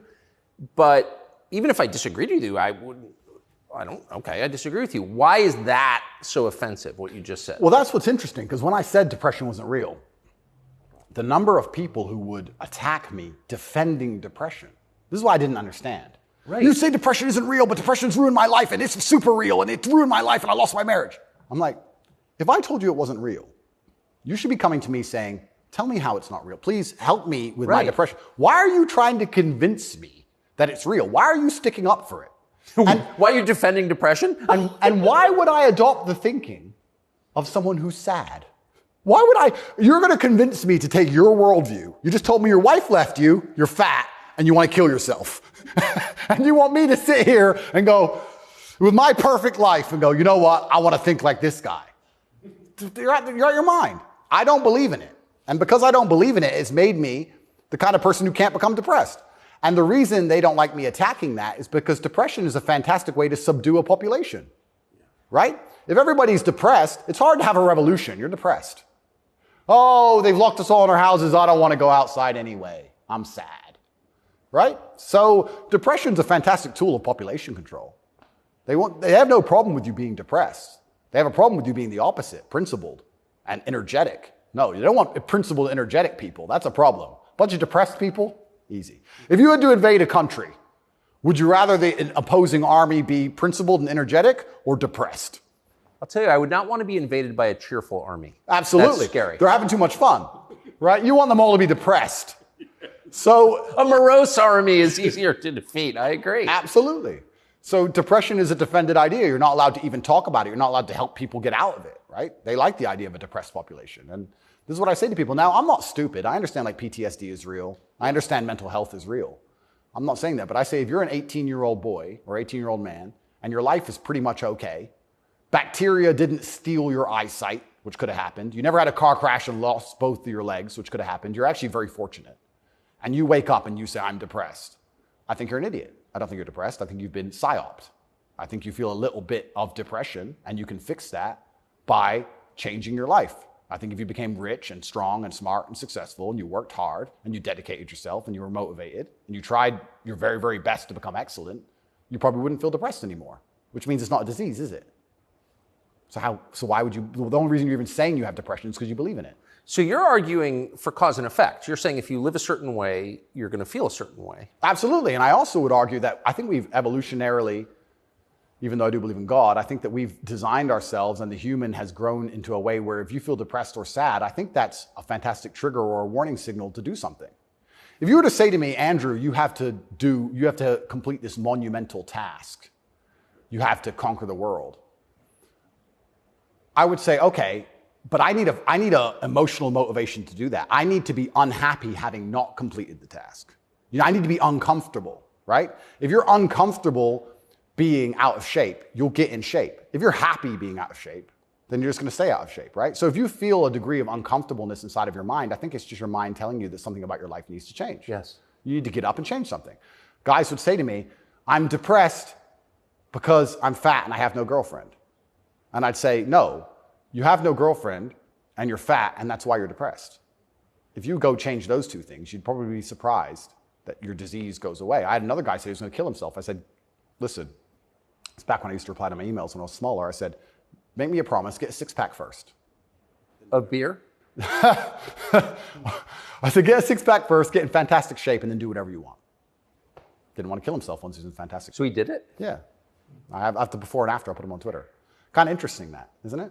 So how are we going to say we have this disease, which is cause and effect? How are we going to say we have this disease where there's something wrong with you as a man, you have a disease because your life sucks? I don't think that's true. I think that your life just sucks and you should change it. And another thing I also preach, and this is another thing that's very important, I also think as a man, because life as a man is pain and suffering, and when I say that, because you're never going to be a good man or good at being a man without pain and suffering. You're going to have to go through a bunch of shit and have a terrible life to become a good man. I think you should embrace that and accept it. And I think that the correct mental model for men to have is a degree of stoicism and not to be too concerned with even how they feel. If I woke up today happy, I would have done this interview with you. If I woke up today sad, I would have done this interview with you. What's the difference? Why put so much importance on my emotion if certain things must be done? I must work, I must train, I must see Tucker Carlson, I must resist the Matrix. You've got duties. I've got things to do. So why are we going to sit around and talk about how I feel if it doesn't even affect how I act?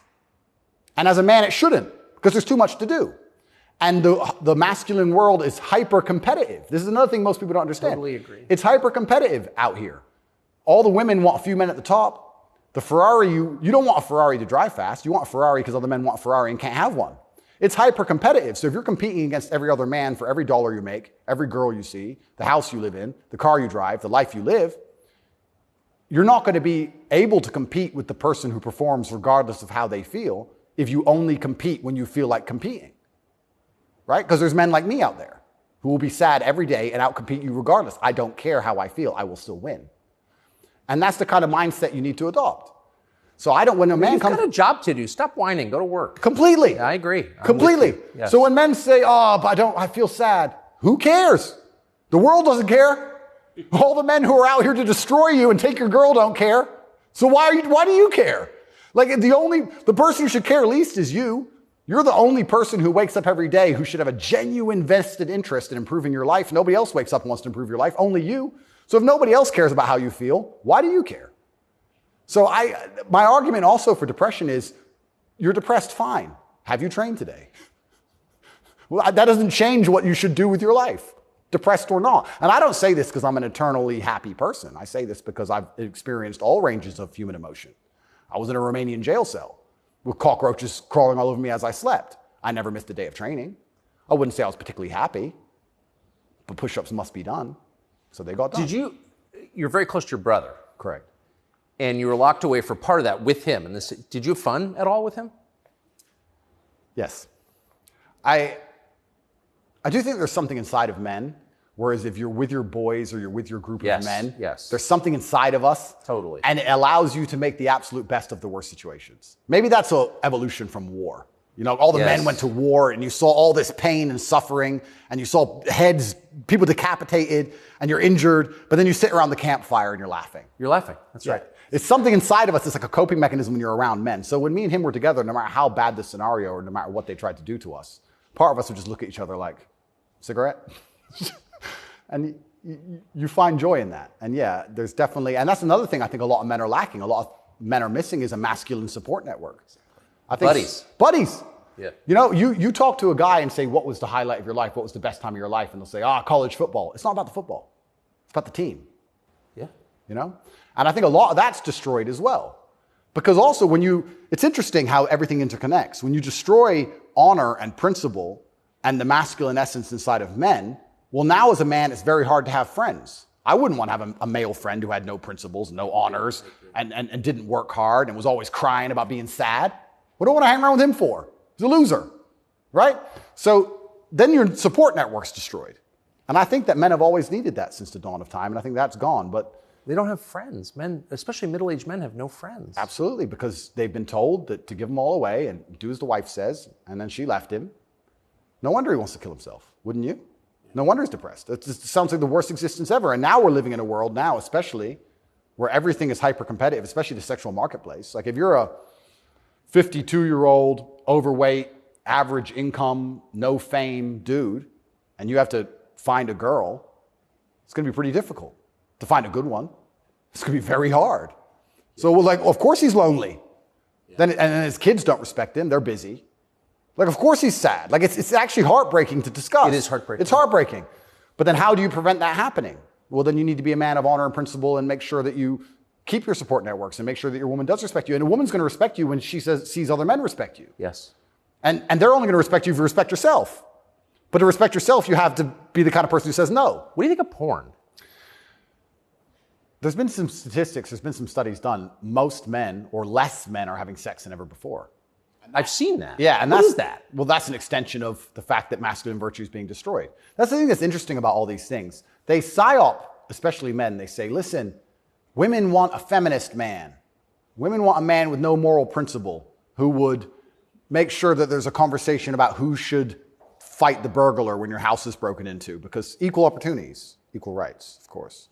Don't presume just because you're a man that you should defend her physically. Of course not. That makes you a bigot and a misogynist. So they convince men to adopt these virtues and ways. And of course, women, by and large, dislike them for it. So now as masculinity is plummeted, a whole bunch of men are simply not having sex anymore. And then they become addicted to porn, which is cucking, effectively. I mean, two people are having sex and you're just watching it.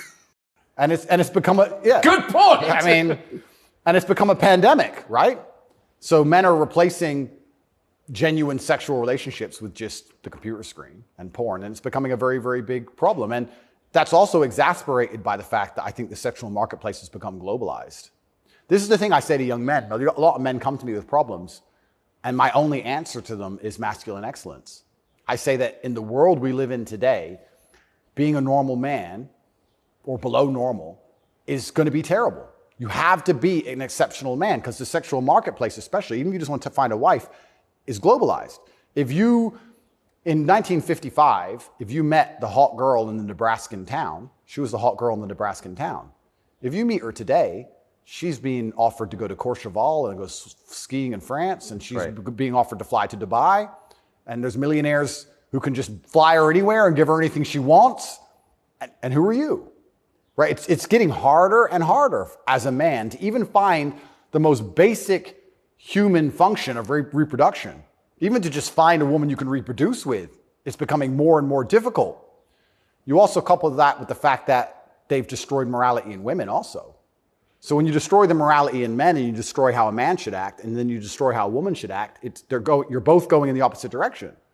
Most women out there are very happy to share a man who's just rich and famous, and they don't care. It's right. So if you're the normal guy, there's this rich famous guy with 30 girls. That's 29 dudes who are lonely, and they end up watching porn. And if you have a porn addiction or you have a problem with porn, you have a problem with yourself, because I guarantee if you were the kind of man you're supposed to be, you would have no time for that. And you wouldn't need it.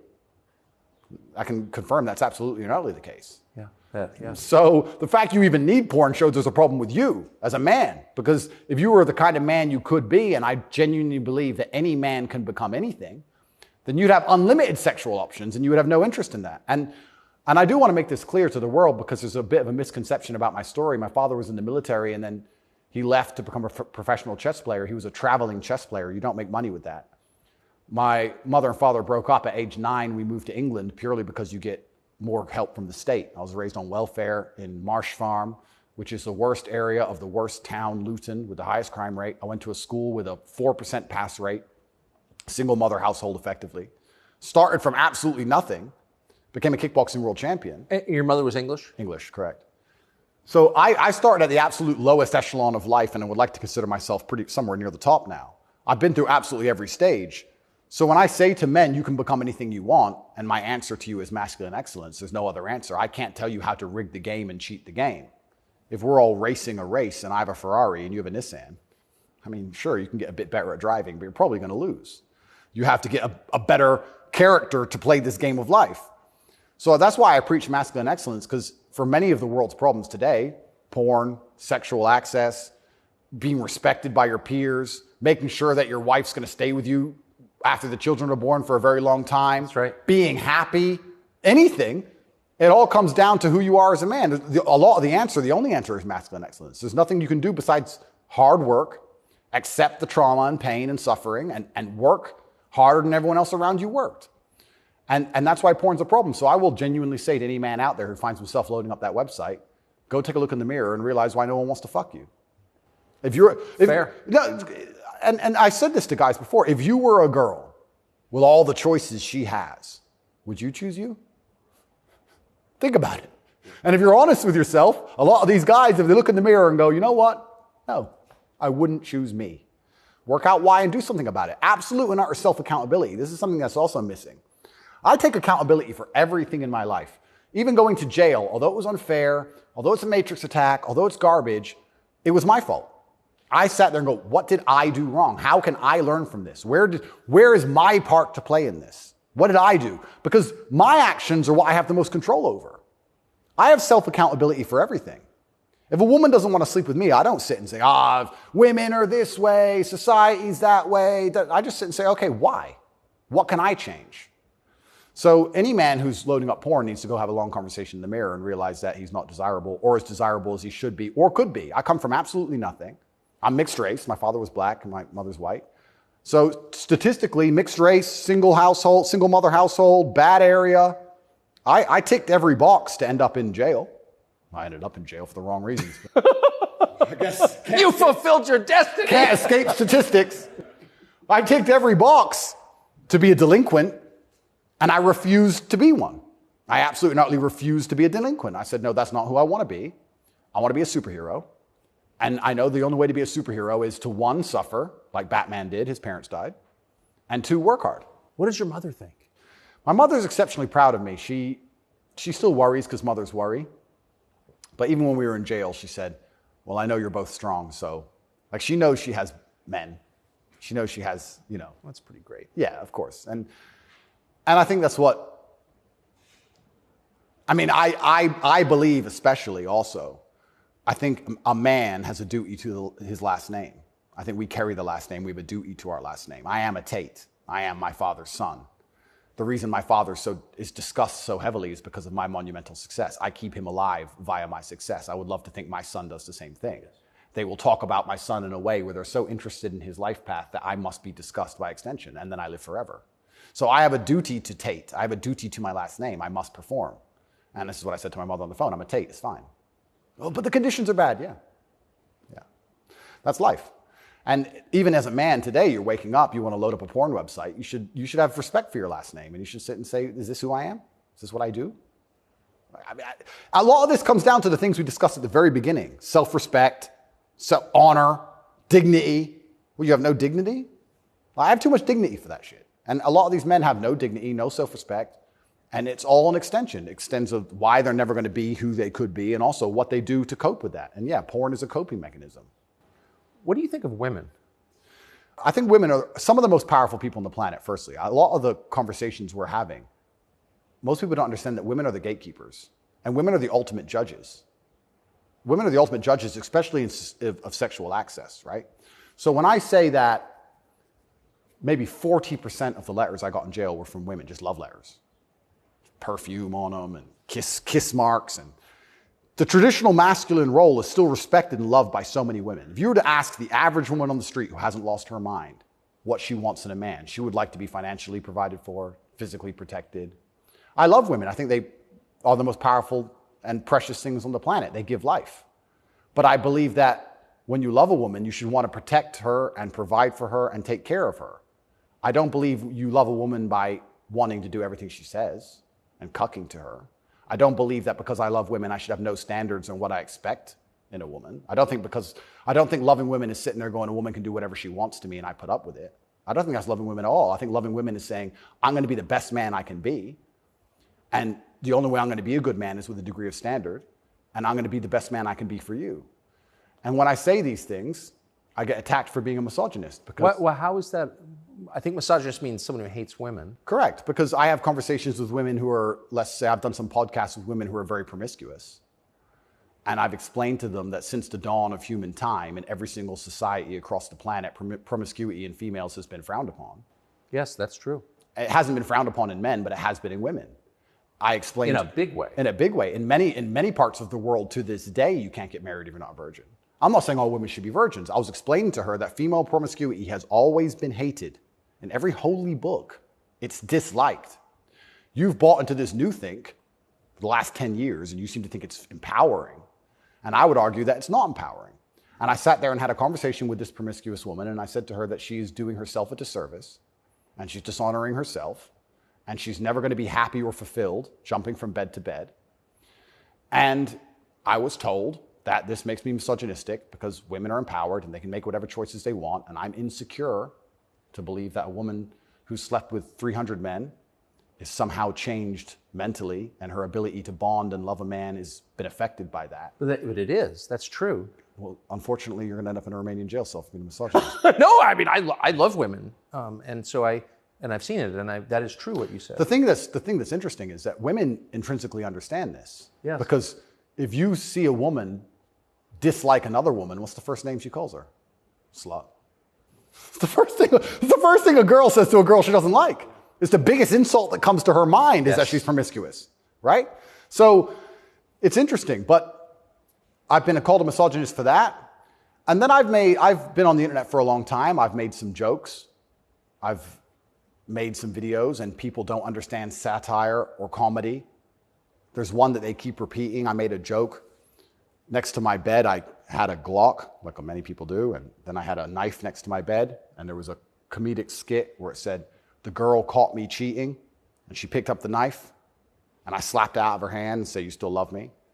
And they cut the bit out where I talked about the girl attacking me with the knife. They just took the bit where I say, "Slap the knife out of her hand, you're the boss," da-da-da, and he's a misogynist, and it's just taken out of context. And that's another thing that's happened to me, and I am aware of this, and like I said, I take absolute self-accountability, but the way you make jokes and make videos when you get 100 views is very different than the way you would make a joke or make a video when you get millions of views. And when they're trying their best to they'll look at a 4-hour video and find 3 seconds. I'll give you an example of it, where it hurt me very recently. I did a podcast where I was discussing corruption. I discussed which country I believe is the most corrupt country in the world. They start a lot of wars. And the answer to that by the person I was discussing it with is, well, you live in Romania. Romania is corrupt. I said, Romania is corrupt, correct.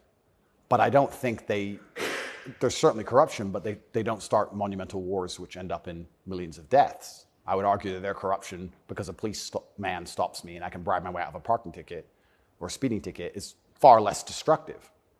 So we discussed this at length for hours. They cut out the bit where I said Romania is corrupt and showed it to the judge. That kept me in jail. Ooh. Yeah.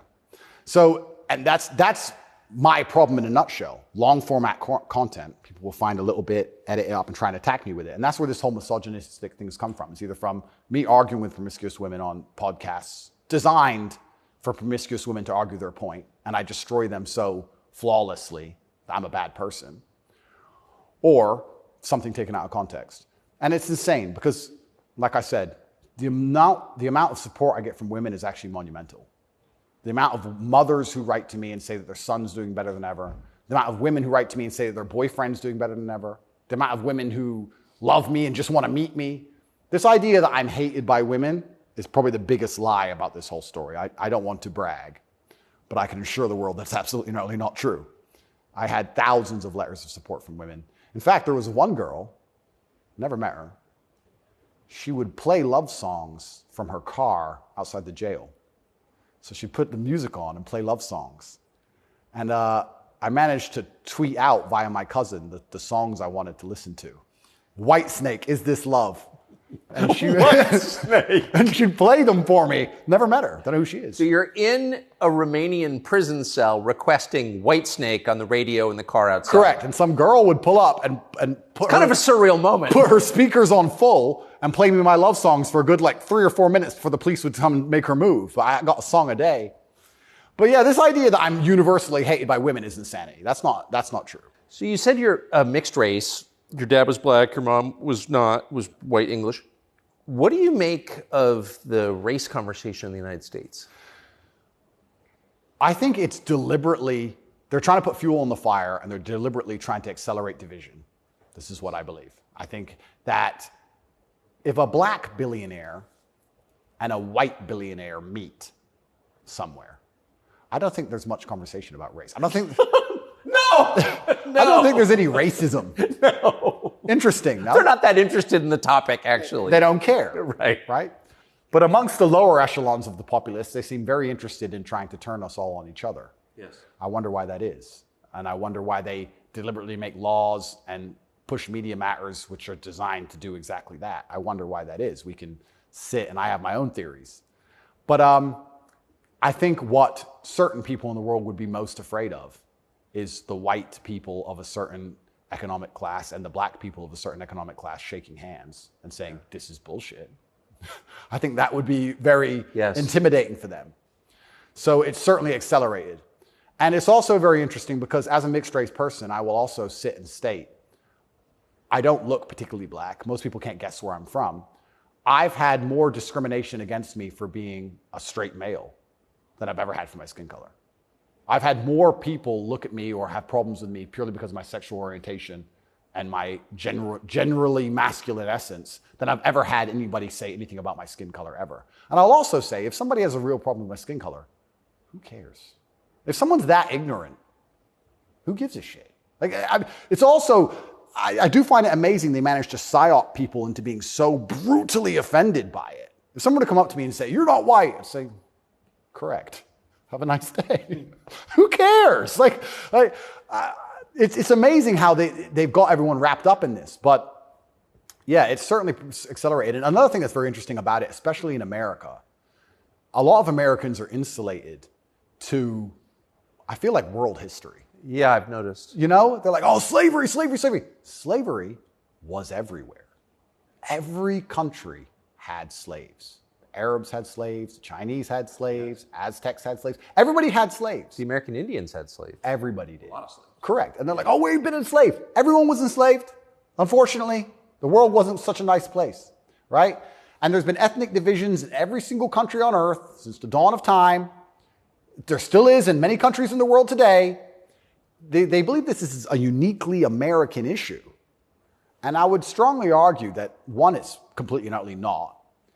And two, I think that if you are black, white, Asian, I think if you stand up, self-respect, work hard, try your best, turn up on time, firm handshake, don't make excuses for anything, don't look for an easy way out, no matter what your skin color is, in America or England or any other Western nation, I think you can be extremely successful.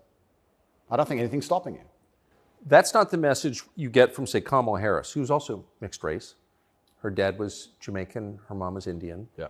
But race is really at the center of her identity and her politics. What do you make of, say, Kamala Harris? Well, let's look at why they purport the idea that depression is so powerful and that you can just catch it from the sky and now you're permanently depressed no matter what happens to you and there's nothing you can do about it and you can't improve your life and you can't be a better person, right? It's that self-limiting belief. I think by also pushing this racism argument, it's also very much the same thing. I think if you adopt that mindset, if you wake up and you're a particular color, you're purple, and you believe purple people can't make it, what's your chance of making it? Zero. Yeah. Right? So that's what's so destructive about it. This is what I'll even argue when I argue this point with people and they try and say, oh, but this happens, and they pull out these statistics and all this garbage from the Matrix. I say, listen, even if the world's racist against purple people, the best thing you can do is be such an exceptional purple person that they need you they need you. The only answer is hard work. The only answer is self-accountability, masculine essence, honor, dignity, making your ancestors proud of you because you hold the same last name as them. The answer is the same regardless anyway. But when people like Kamala are pushing this racism agenda, they're trying to say to people effectively, you'll never be anything. And you don't stand a chance of ever being anything. And I think that makes people who aren't anything feel a little bit better about themselves. It's cope. And that's the only fans she has left, are losers who she's told it's okay to be a loser because there's no way you could have not been a loser. And I will argue you could have been something a lot more than that. And you shouldn't listen to anybody who tells you you're not going to be a loser. If someone were to come to me and say, Andrew, you're mixed race, you're from a single mother household, you're never going to be rich. I'll say, watch me. I don't believe you. I don't believe you. Who are you? So everything she's saying is, one, wrong. Two, it's destructive to believe in. Three, I think it's her last hope at having any kind of fan at all because she's largely incompetent. I don't think I've ever heard her put a compendious, coherent sentence together. And perhaps also, maybe that's the reason why she leans so heavily on race, because she's not impressive or competent. So she can say, oh, but I'm this color and I did it, instead of actually talking about how good of a job she's doing. Because if you have to discuss that part of her career or that part of her current life path, I think she'd be in a lot of trouble. I want to show you video of Joe Biden's challenger for the Democratic primary, Robert F. Kennedy Jr.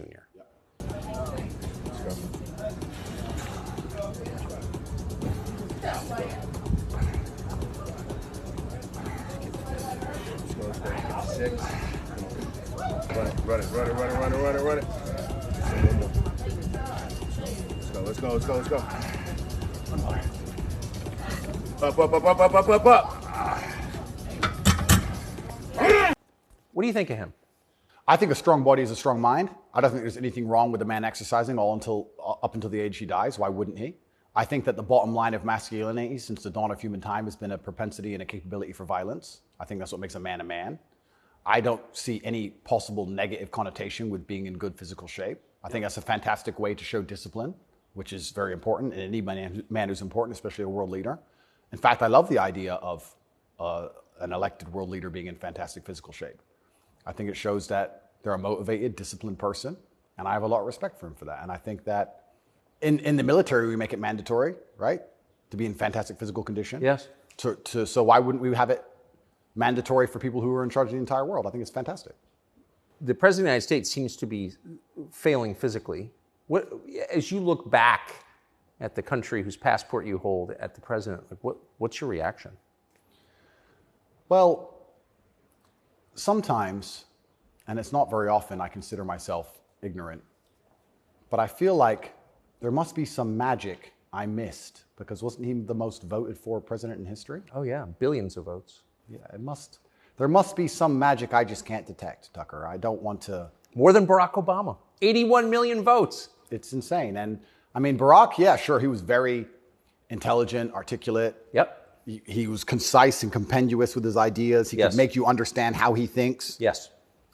But Joe must be better in some way. I can't seem to see how, and I guess the fault is with me. I don't know what to say about that one.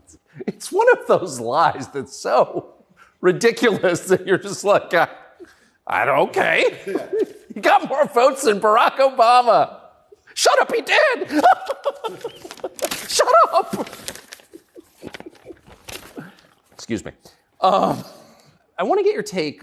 This is sort of small ball, but it I think tells you something about a larger trend in the United States. This is a state senator from the state of Wisconsin in a public hearing recently saying, in a discussion on a crime bill, fuck the suburbs. Here she is. Fuck the suburbs. Because they don't know a goddamn thing about how life is in the city. What is that? There's a hostility there. Where does that come from? That comes from being a perpetual victim.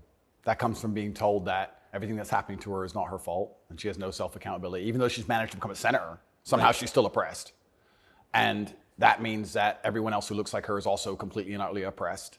And anybody who has a slightly better life in any way is, by extension, a bad person because they weren't oppressed. Yes. And that's where the hate comes from. The division's put there by these mindsets which are being purported by the people in charge of the world, convincing you that you have no control at all over your own life. And that's why she's so resentful towards people who have done well in life, not even as well as her. Right. I would also argue, perhaps I'm incorrect, that she probably lives in a suburb. Of course she does.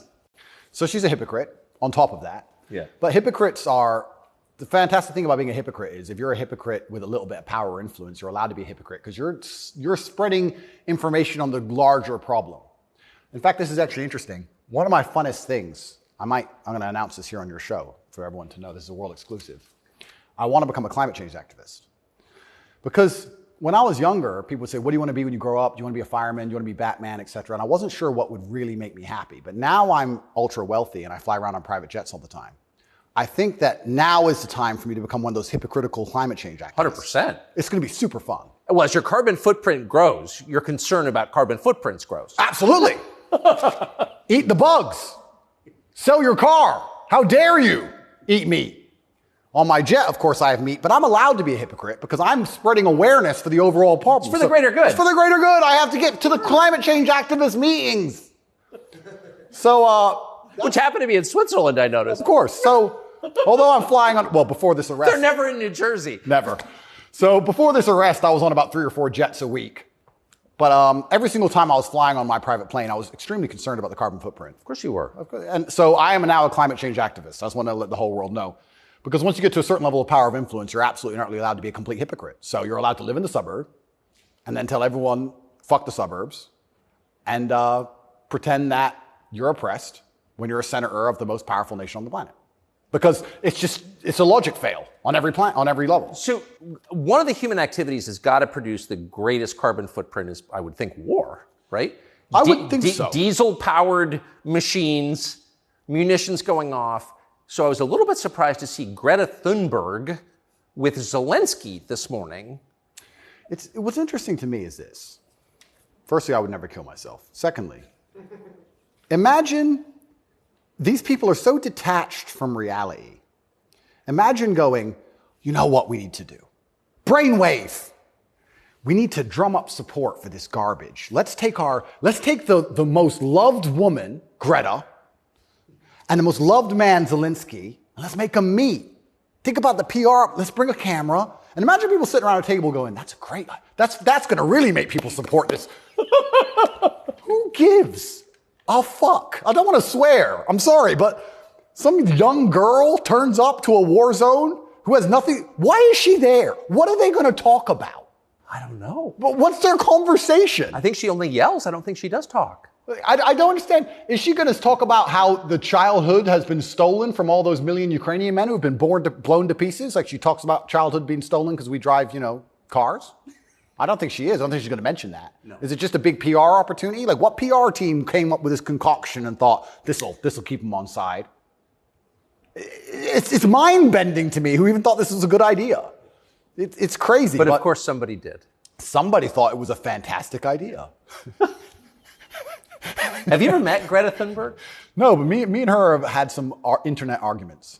I think you went to prison for it, right? Yeah, correct. Which is amazing because I'm a climate change activist. So I'm on her team. I was in Sweden during COVID. So we could have met. She didn't want to hang out with me, unfortunately. And then now I'm flying around on my jet everywhere, spreading news about climate change. Same thing. Like in my Bugatti, obviously it's got a big engine. I make sure to talk about climate change out the window as I drive.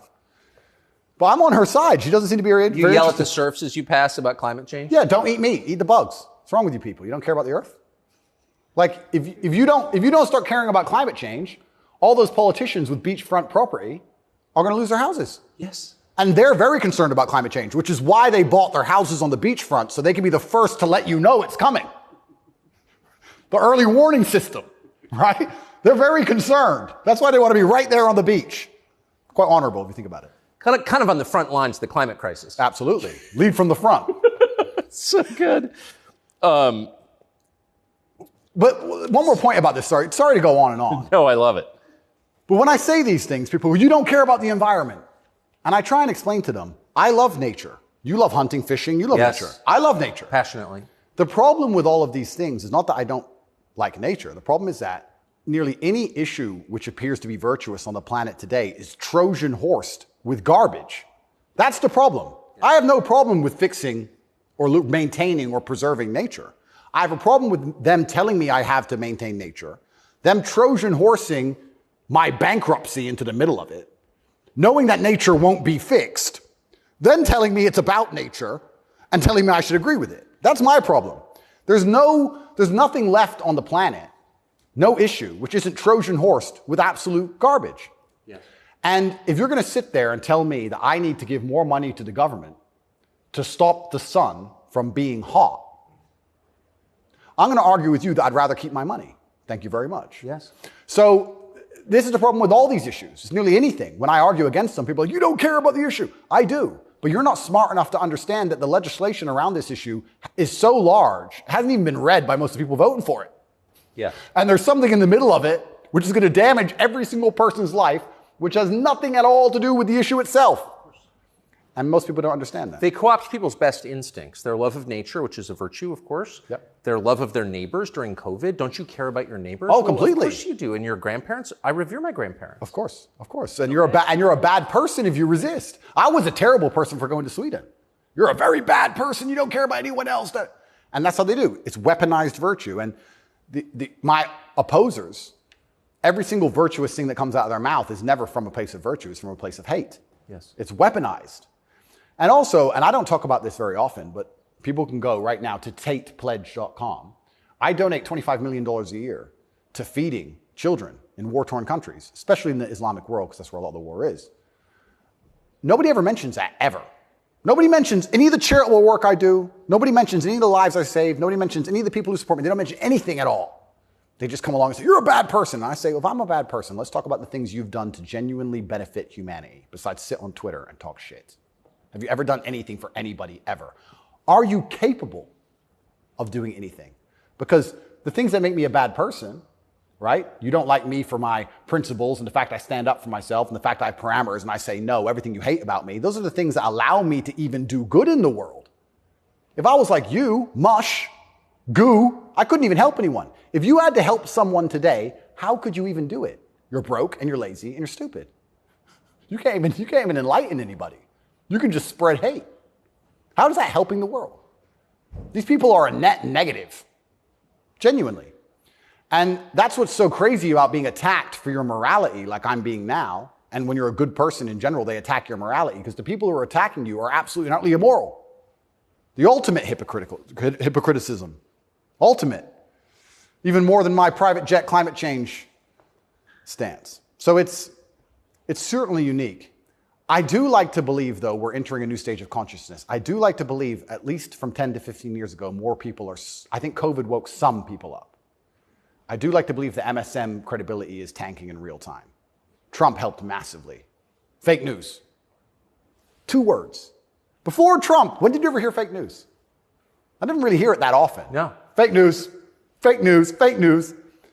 And he did a fantastic job of that, and he's starting to wake people up. So I'd like to believe there's a degree of us winning, but I just want to make it very clear to the people who attack me and the people who attack anybody who stands up for what they believe in, a lot of their virtue signaling is just hate peddling. And when they can't call you unsuccessful and they can't call you stupid, they have to find a way to hurt you. And the only way they can do that is to say you're a bad person. I've noticed. Yes, I have. So here's Joe Biden expressing his concern about how Putin is doing in the war in Iraq. Interesting. It's hard to tell, but he's clearly losing the war in Iraq. He's losing the war at home. And he has become a bit of a pariah around the world. Do you think Putin is losing the war in Iraq? I don't think he's losing the war in Iraq. I don't think he's fighting a war in Iraq. Okay. He also said he's losing the war at home. I don't think he's fighting in Russia. And I'm also not sure he's losing. So it's a pretty interesting statement on many levels. It's scary. You know, it's a joke, but it's scary. Because I would never kill myself, but I think the reason he was put into office is because he's incompetent. Yes. Because that makes him easy to control and influence. That's what's most scary. It's not scary that he's become incompetent in office. It's that they looked at him and goes, that's who we need. That guy. That's what's most scary to me. Does it surprise you that the weakest president is also the most destructive? Weak men are always destructive because hurt people hurt people. Yeah. I don't know. I heard someone said that to me a long time ago. Hurt people hurt people. They were talking about a relationship. And I said, that's true. If your heart's been broken, you're probably going to be a bit of an asshole and break someone's heart. Hurt people hurt people. And then I thought, well, if you're a weak man and you're going through life and you don't have the strength and resilience to resist the trials and tribulations of being a man, and you're constantly hurt by everything, and you're constantly upset and depressed and sad because you're weak, how could you possibly do good? Hurt people, right? To do good, you have to be a good person to begin with, and to be a good person, you're virtuous, and you've gone through a lot of things that made you strong. This is what's mind-bending to me, that the idea that strong men are somehow bad. And it's the ultimate hypocrisy, because as soon as something happens, especially physically, as soon as a liberal is attacked, they call the police. Defund the police! Call the police. Don't be masculine. Police officer, please. They want a big, strong man with a gun. Guns are bad. They want him to have one, right? So the ultimate hypocrisy on every level is absolutely and utterly insane. At the base realities of humanity, the absolute base reality, strength in men is respected and wanted. And I think that the closer you get to unfortunate circumstance, the closer you get to reality. They go hand in hand. And then everyone's looking for the strong men. So strong men should always lead, I believe. And for a longest period of human time, that's how society functioned. The strongest men led. But in the Western world now, that doesn't seem to be the case anymore. And weak men are emotionally led. They're not particularly stoic. They're impulsive. And I would say that the most heinous acts, perhaps, that happen in modern society today are purported and committed by weak men. I don't think a school shooter is a strong man. I think it's a weak man. I think it's a man who's been picked on, got butt hurt, is upset, girls don't like him, never learned any emotional control. He's the kind of person who does exactly what the TV tells him to do. Act out your feelings. Cry when you want to cry. Well, now he's angry, so now what? You told him to act out his feelings. What do you expect him to do? I think that weak men do the worst things. I think weak men hurt women.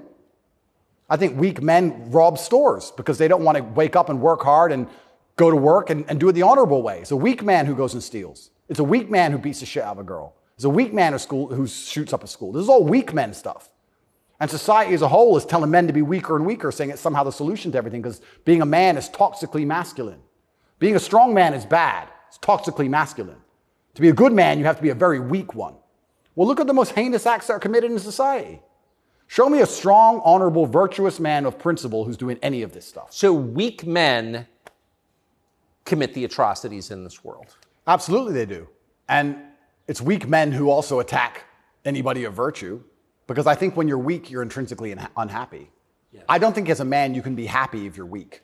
I think happiness and strength go hand in hand. Yes. I think that's how we're supposed to be, right? Even strength of mind, strength of conviction, strength of something.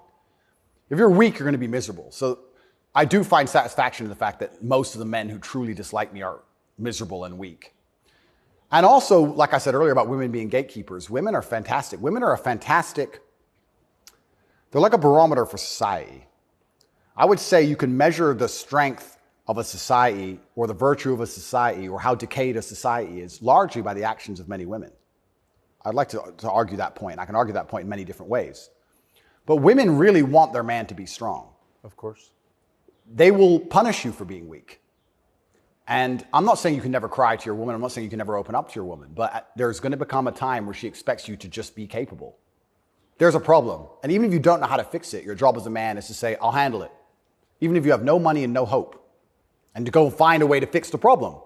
If you're weak and go, I don't know, she becomes very resentful towards you.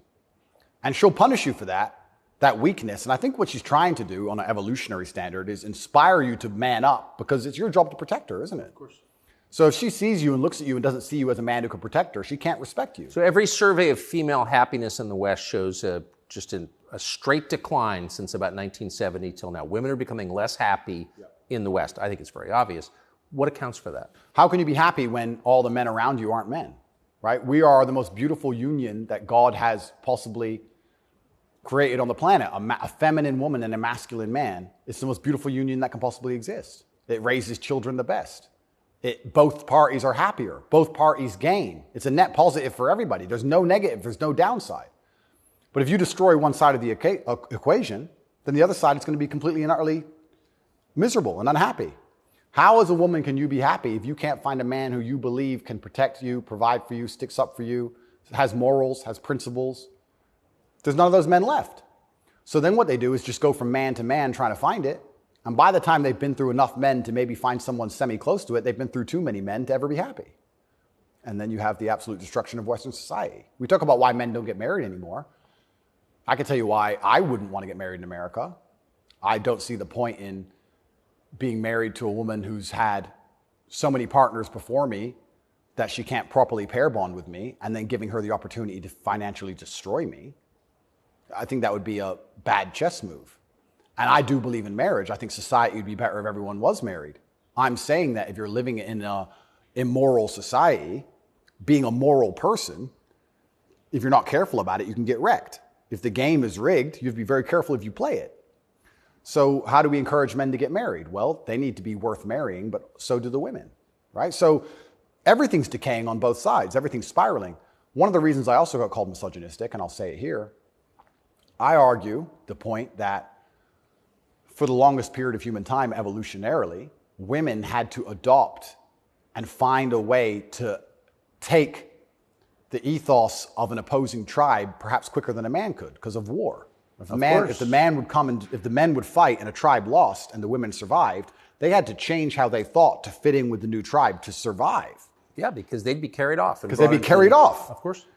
Like the French women were sleeping with Nazis towards the end of it. Towards the end of Paris occupation, all the French women were sleeping with Nazis. When the Nazis got kicked out, the French women had their heads shaved because they got caught hanging around with German soldiers. The German soldiers killed their husband. 3 years later, they need to eat. So the German soldiers have a wage. He's handsome. It's amazing how quickly they can adapt. And that's for their own survival. That's fantastic. But then if you extrapolate out and you understand that to be true, then you also understand that women are more susceptible to programming to a degree.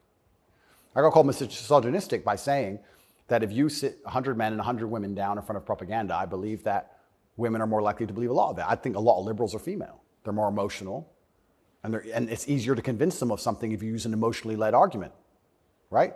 So if by extension you now have women who are emotionally led, who are being convinced and their logic is failing because they're being tricked with an emotionally led argument, and the man they're meeting has no principle and no honor, and he can't resist that, she's in charge of the house, well, now she's telling the man what to do.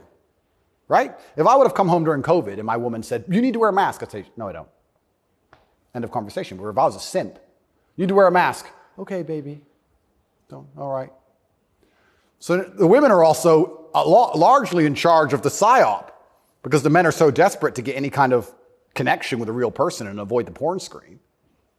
And then these women are being controlled by the mass media as a whole. I say this to... I have children. I don't talk about it often. But I say to the mothers of my children, I say, look, either we program their minds or society does. Who do you believe in? Everyone is being programmed by somebody and something. Me, you, everybody. We're all programmed by someone. To sit and think you're above programming is incorrect. What you have to do is sit and say, does the person who's programming genuinely have my best interests at heart? What do they want me to believe? Why do they want me to believe it? What happens if I believe what they want me to believe? Where does this lead? That's all we can do. We're all programmed. We're all the sum of the 5 people we spend the most time with. Right? So if you have women with no father, no strong masculine influence, who's programming them? The Kardashians and the news? The internet? Porn stars? What kind of woman's that going to be? And then if a man finally ends up with her and he has no backbone, what kind of man is he going to be? I don't want to comment on these things because I don't want to make personal enemies of people I don't know. There's a guy called Adam22. Once again, I have no idea who this man is. I just saw on Twitter yesterday that he was with a porn star who'd never done a male scene. They got married, and like a week after their marriage, she did her first male scene with some random dude. And he's on a podcast defending it. Did his wife have sex with somebody else? Correct. Why? Like... This is the level you can, but this is what the Matrix wants from you as a man. They want the woman in charge and the man below with no backbone, because if the woman's in charge, they can emotionally affect her. They can scare her. You can scare a woman easier than you can scare a man. A man. A real man's hard to scare. A woman you can make afraid of the vaccine, right? Be afraid. COVID. Be scared. If she's in charge of the household, I would argue in nearly any household where the female was dominant, everyone's vaccinated. I would argue that point hard. Of course. Maybe I'm wrong, but I would argue it. I don't have the statistics. It's just logic to me. So talk about women being unhappy. What's actually interesting about the female mind, once again, they're going to call me a misogynist, is that when you're an emotionally led person, you're more prone to chaos. It takes real stoicism to lead. So why are these women unhappy? Because no one's leading them. No fathers, no men of no backbone, no man they respect. So they're relying on society, which is promoting chaos, and their own mental state. Women will say all the time, my period was coming up, so I was crazy. Like, they'll say that themselves. So without any kind of hard rock of emotional security, to give her a hug and say, don't worry, baby, calm down, it's okay. When you have no hard rock of emotional security and you leave her to her own devices, she's going to be to a degree chaotic. And you know who told me this? A woman said this to me. A woman said this to me. A woman said, most women are closer to a mental breakdown than you possibly believe, day by day. I was like, really? She goes, yeah, and that's what I love about my husband. He makes me feel happy and secure and safe. If I'm starting to have a problem, I know I go to him and he makes me feel safe. He's my rock. There's a woman said this to me a long time ago. Yes. So why are women miserable? Because where are they going to get their happiness from? Where are they going to get their emotional stability from? It's not their job. I don't believe it's a woman's job to be emotionally stable. It's a woman's job to do many other very important things that men can't do. More important. They're better than men at a lot of things, women are. But it's our job to be emotionally stable. Women are better than us at certain things. We're better at other things. And that's why as a team we're so powerful. To sit and pretend we're all the same the whole way through, then why do we even need each other anymore? Well, I don't think we do. You're exactly it. And this is why we have birth rates declining, porn, women who are running around sharing one man with no intention of having children, marriage is gone. Like, where do we think this is going to end? And what's interesting about Well, it ends with the training thing, right? Well, yeah, that's the ultimate. No, I'm serious though. I mean, if there's no, scrambling the idea of the gender binary, of sex differences, like that is kind of the end point, isn't it? Well, the end point is, yeah, men are the same as women, so it doesn't even matter. Right. I can be a woman today, I can be a man tomorrow. None of it matters anymore. I also think a large part of this transsexual movement, I think a large part of it is a deliberate attack on us and our senses because they're trying to convince us to ignore our eyes. I do believe that is a bottom line. I think the bottom line of slavery are your own senses. Like, no matter what I'm told, that it's cold outside, I feel warm. That's the bottom line. So once they can convince you that your senses are wrong, well, then you're completely open for the slave program. Once you can look at something with your eyes and ignore your eyes, you're a prime candidate. So I think a lot of this has also something to do with that. You are going to say that's a girl. That's what you are going to say because you have to. And if you say it long enough, you'll think it. And if you won't, your children will because we'll tell them. So eventually, you're going to say it. And then it becomes true. Then you ignore your eyes. Now you'll believe anything, right? Till the next thing comes along. Now you'll believe all the people on the jets telling you about climate change. It's all an attack on the senses. This is America's most famous admiral. You know, it's such an important issue for our youth and adults. As you said, some of these laws are actually extending into adulthood. You know, we often say that gender-affirming care is health care. Gender-affirming care is mental health care. And gender-affirming care is literally suicide prevention care. Would that be your view as well? I 100% agree. It's genuinely, I want to actually genuinely give my heartfelt condolences to any young person who falls for this crap, because you're going to be so miserable for the rest of your life. If you chop off your genitals, take a whole bunch of chemicals as a teenager, you are going to be miserable for the rest of your life. Yes. You're never going to be the person you want to be. You're never going to be accepted as that person. You're never going to feel happy inside. If you fall for this, I genuinely feel sorry for you. That's the first thing I'm going to say. The second thing I'm going to say, I find it very interesting that the only surgery we call affirming is gender surgery. Imagine a girl woke up and said, I was born in the wrong body because my tits are small. I'm a big-titted woman, but I was born in the wrong body. I need tit affirming care. I need to affirm my true body shape. Because otherwise I have a mental health problem. No, it's plastic. It looks good, perhaps, whatever. But we would never say she was born in the wrong body and we had to affirm her genuine body experience. Her triple Ds. Yeah, her triple Ds had to be affirmed. It's garbage. You're not affirming anything. And also, I think it's kind of interesting. They say that trans people commit suicide at a higher rate. That's sad. Nobody should kill themselves. I would hate for anybody to kill themselves. They say that's because they're picked on for being trans. I don't know why anyone's ever had the argument that perhaps they have a mental instability before this trans stuff, and that's why they're more prone to suicide in the first place. Seems like an obvious explanation. Seems like an obvious explanation. I don't think it's normal for anybody to want to mutilate themselves.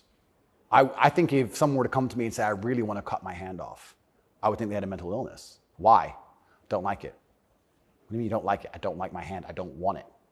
I would think that's very concerning. So I really, truly feel sorry for any young people who fall for this. I don't blame them. I think it's a massive psyop. And I think if you fall for it, you're going to be miserable forever. And one more point I'll make on this whole thing I found very interesting. I'm a professional fighter, so I spent a lot of time in Thailand when I was fighting. Kickboxing is big over there. And I've always thought, no one's ever mentioned that Thailand has a bunch of ladyboys, right? But if you say to a ladyboy, are you a man or a woman? She goes, I'm a ladyboy. What's that? I'm a man, but I'm a ladyboy.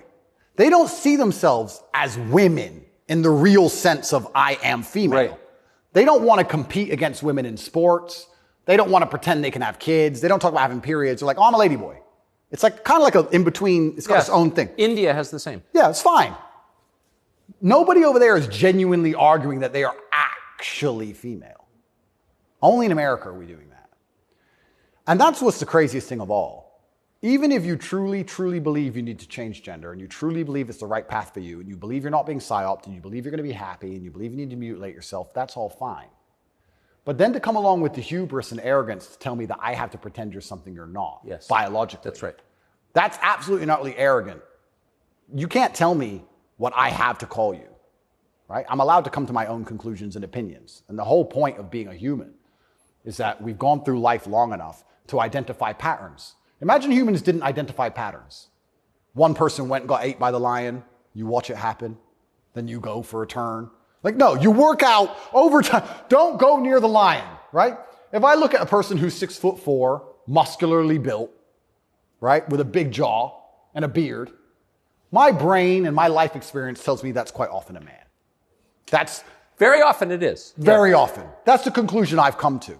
To come along and say, no, because I've decided to do X, Y, Z, you have to ignore all of the patterns you've identified throughout your entire life and everything you believe to be true. You have to throw away all the science and your entire worldview and everything about how you view the world. You have to eject that from your brain and call me what I want to be called is extremely arrogant. And if I went through the world and said everyone had to call me King Andrew, they'd tell me, shut up. Why? If they can get called whatever they want, I should be able to get called whatever I want. I want to be King Andrew, #1 savior of Earth, climate change activist. That's what I want to be. And if anybody calls me anything else, they're a bigot. That's what we're going to do. If we're going to go down that path, I'm going to make sure that my title is good. Lord of all beasts of the land and fishes in the sea. The most honorable man who's ever lived. The fastest human alive. Who cares? Doesn't matter that I can't run fastest. It doesn't matter. Tucker, I'm the fastest human alive. You must affirm my belief. I'm the fastest man alive. Greatest man in show business. Sorry, Tucker. Best political commentator there's ever been. Let's just go down this path of insanity. Why not? Walk around with stickers on our head. It'd be great. It'd be fun. The scariest thing about all this stuff is that the world is still polarized to a degree because there's certain places in the world which are too close to baseline reality for survival, for any of this garbage to fly. You think you can go to Tajikistan where people are trying to eat and talk to them about gender and all this garbage? They'll be like, listen, you're a man, this needs doing. Shut up, right? There's no time for any of that. So as the Western world is self-destructing in real time, there are places in the world where none of this crap is happening. So who's going to own the world in 100, 200 years? Like, it's still competitive to a degree. It's still bipolar. There's two sides to the world. I think that when men are men and women are women and we stop arguing about dumb shit, that society overall is more competitive. I don't know how America's going to maintain its influence over the entire planet when it's doing all this garbage. How long can this possibly last? Not long. Not long. It's like the fall of Rome. The fall of Rome, everything became decadent, endless sex and orgies. No one had enough faith in the state to join the army anymore. And people talk about barbarians destroying Rome. Rome was destroyed from the inside. That's what happens. And we're witnessing it in real time. And we have all these problems on Earth, and then they want to spend millions and millions of dollars on an investigation to prove that I'm a human trafficker for TikTok. It's clown world. Nothing even makes sense anymore. This is a video from a recent Pride March in New York, and I'm interested in your view of it.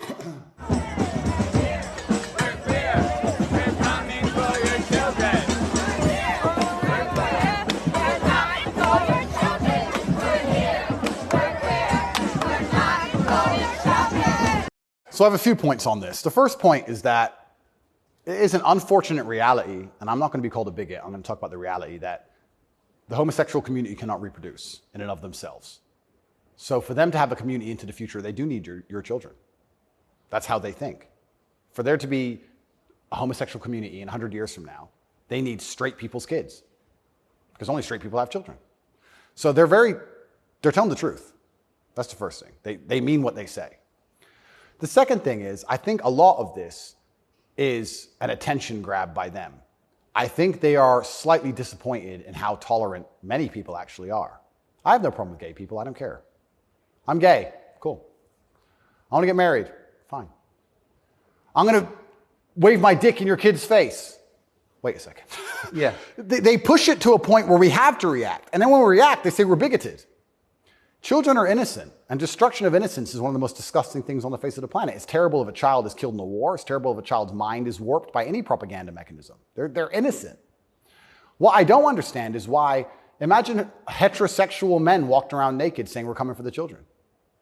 Well, someone gets shot. Absolutely. So why is it when you For good reason. Completely. So as soon as there's this sexual orientation, they're completely protected. And I think that the whole point of having children as a whole is to instill them with your worldview. I know if I have children, I want them to be like me. We just talked about my last name and how I want them to honor me into post-death. Then I want them to be a representation of me, which means they should believe in my values and my creeds. Why is a group of people in New York walking around telling me what they're going to teach my kids and what my kids should believe? They're not your kids, they're my kids. Right. And that's what's so scary, because children are impressionable and children are raised by the state and the internet, effectively, which is why they want me off the internet. But they'll let a lot of people stay on the internet that say a lot of things. I'll argue that if I was transgender, the American embassy would have told Romania they were bigoted and removed me pretty quickly. I would genuinely argue that point. They would say, no, what you're doing is abusive to the LGBT community. He must be removed from jail. Of course, immediately. Immediately. But because I'm straight and heterosexual, it doesn't matter. We're the class that suffers the biggest bigotry that possibly exists in the Western world today. I would actually argue that point. But they're saying this to be deliberately provocative. They're deliberately trying to upset people. They want to upset you so that when you talk against it, they can call you names and call you a bigot. And also, they mean what they say. And it's truly scary. I'm obviously a Muslim. I'm Islamic. What most people don't understand about a lot of the Islamic world is that a lot of these things are outlawed, right? But people say, so gay people can't go there. If you go to Dubai, you will see gay people. If a guy wants to be gay and do whatever he wants to do with a full-grown man in his own house, I don't care. And you can tell. You might have a waiter's gay, whatever, etc. The only reason it's outlawed is not to stop a full-grown man meeting a full-grown man and doing what he decides to do. It's outlawed to prevent it bleeding into society and affecting the culture where the children are affected. That's why it's outlawed. And I'm not saying it should be outlawed in America, but what I'm saying is if you're not going to protect the innocence of children from any ideology, and if the ideology is deliberately targeting children because children are more impressionable and more capable of believing in things which simply aren't true, perhaps a man looking like a woman or vice versa, then that is a dangerous ideology that should be very closely examined. Well, if you're not going to protect children, or if you're going to encourage women to fight your wars, why have a society in the first place? Well, this is another Isn't the whole point of society to protect women and children? You know what's children? really interesting? I argued this point once. They were talking about how the West is a patriarchy and it's so terrible to be a woman in the West. And I'm like, well, where's better to be a woman then? If it's not the West, please tell me. Pick another country besides America where you'd rather be a woman. It's garbage to begin with, but she's saying, America's a patriarchy and Americans are all misogynistic. And men are so bad and women have been oppressed since the beginning of time. It's always been a patriarchy. If that's true, why don't women fight our wars? Think about it. We can get the women of our country and the women of another country and let them go die in a ditch. And us men can just sit around being patriarchs. Why do we have to go die? Why do we have to go get our legs blown off? No, because we're a patriarchy. Women can go suffer. Or do the women get to stay at home and we go suffer? How is it a patriarchy? Right? So that's garbage to begin with. But I think, genuinely to go back to that point, any ideology which is waking up and saying, our worldview is so extreme, the only way we can truly ensure it exists into the future is to find the most susceptible people on the planet to program and attack their minds, children. I think that's a destructive ideology and should be very closely looked at. And it doesn't matter if it's LGBTQ or anything else. I think if you sit children down and pump propaganda into their brain, and that's the only way you can get what you want, then there's probably something wrong with your ideas because you're afraid to challenge them with a grown adult. You don't want a fair fight. You understand?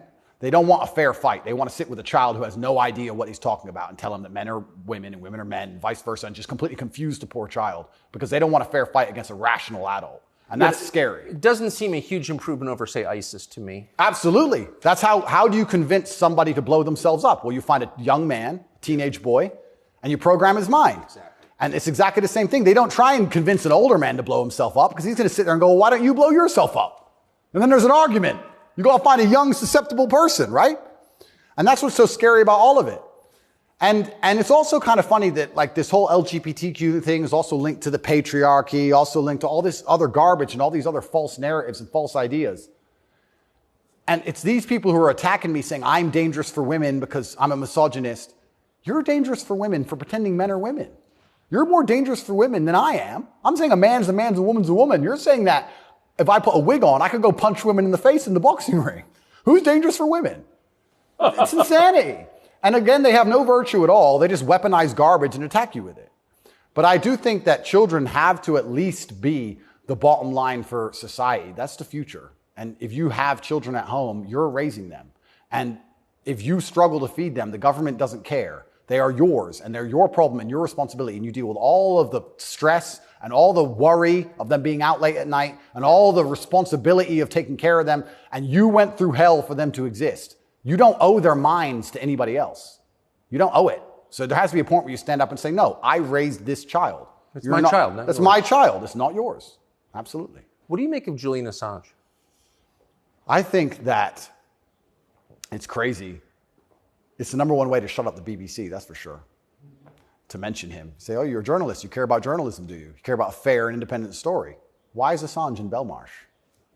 Very interesting. What do they say? They don't answer. They try and change subject. They always do. I did it. I stole it from the Azerbaijani president. He started it. I saw that. Yeah, it's great. Do you know him? I don't know him, but I've seen enough of his interviews to like him. Me too. Yeah, I like him. And this is what I'm saying about the world. There's so many places in the world where they still live very firmly in the real world. All of this garbage is just the result of the very simple, easy lives that we have. Inside the movie The Matrix, which I recommend you watch, the agents say, we tried to create a utopia for the human mind so that your mind is in a utopian state and your body can just be used. But the human mind rejects utopia. We created the world in 1999 at the pinnacle of human civilization before machines took over because the human mind needs struggle and it needs problems. Otherwise, it rejects it. Yes. And I kind of feel like there's a whole bunch of people trying to just find problems and find struggle in their lives because they don't have enough motivation to do something that's genuinely difficult, like, help people. But they can't live in this state of complete vegetation. That's so right. Then they wake up and say, oh, I'm oppressed. My pronouns. How much energy must it take to go through life trying to correct every person you interact with to call you Z? Think of the calories burnt. I can't think of a bigger waste of time. Think of the calories burnt. Every Starbucks employee, it's actually Z. Correct.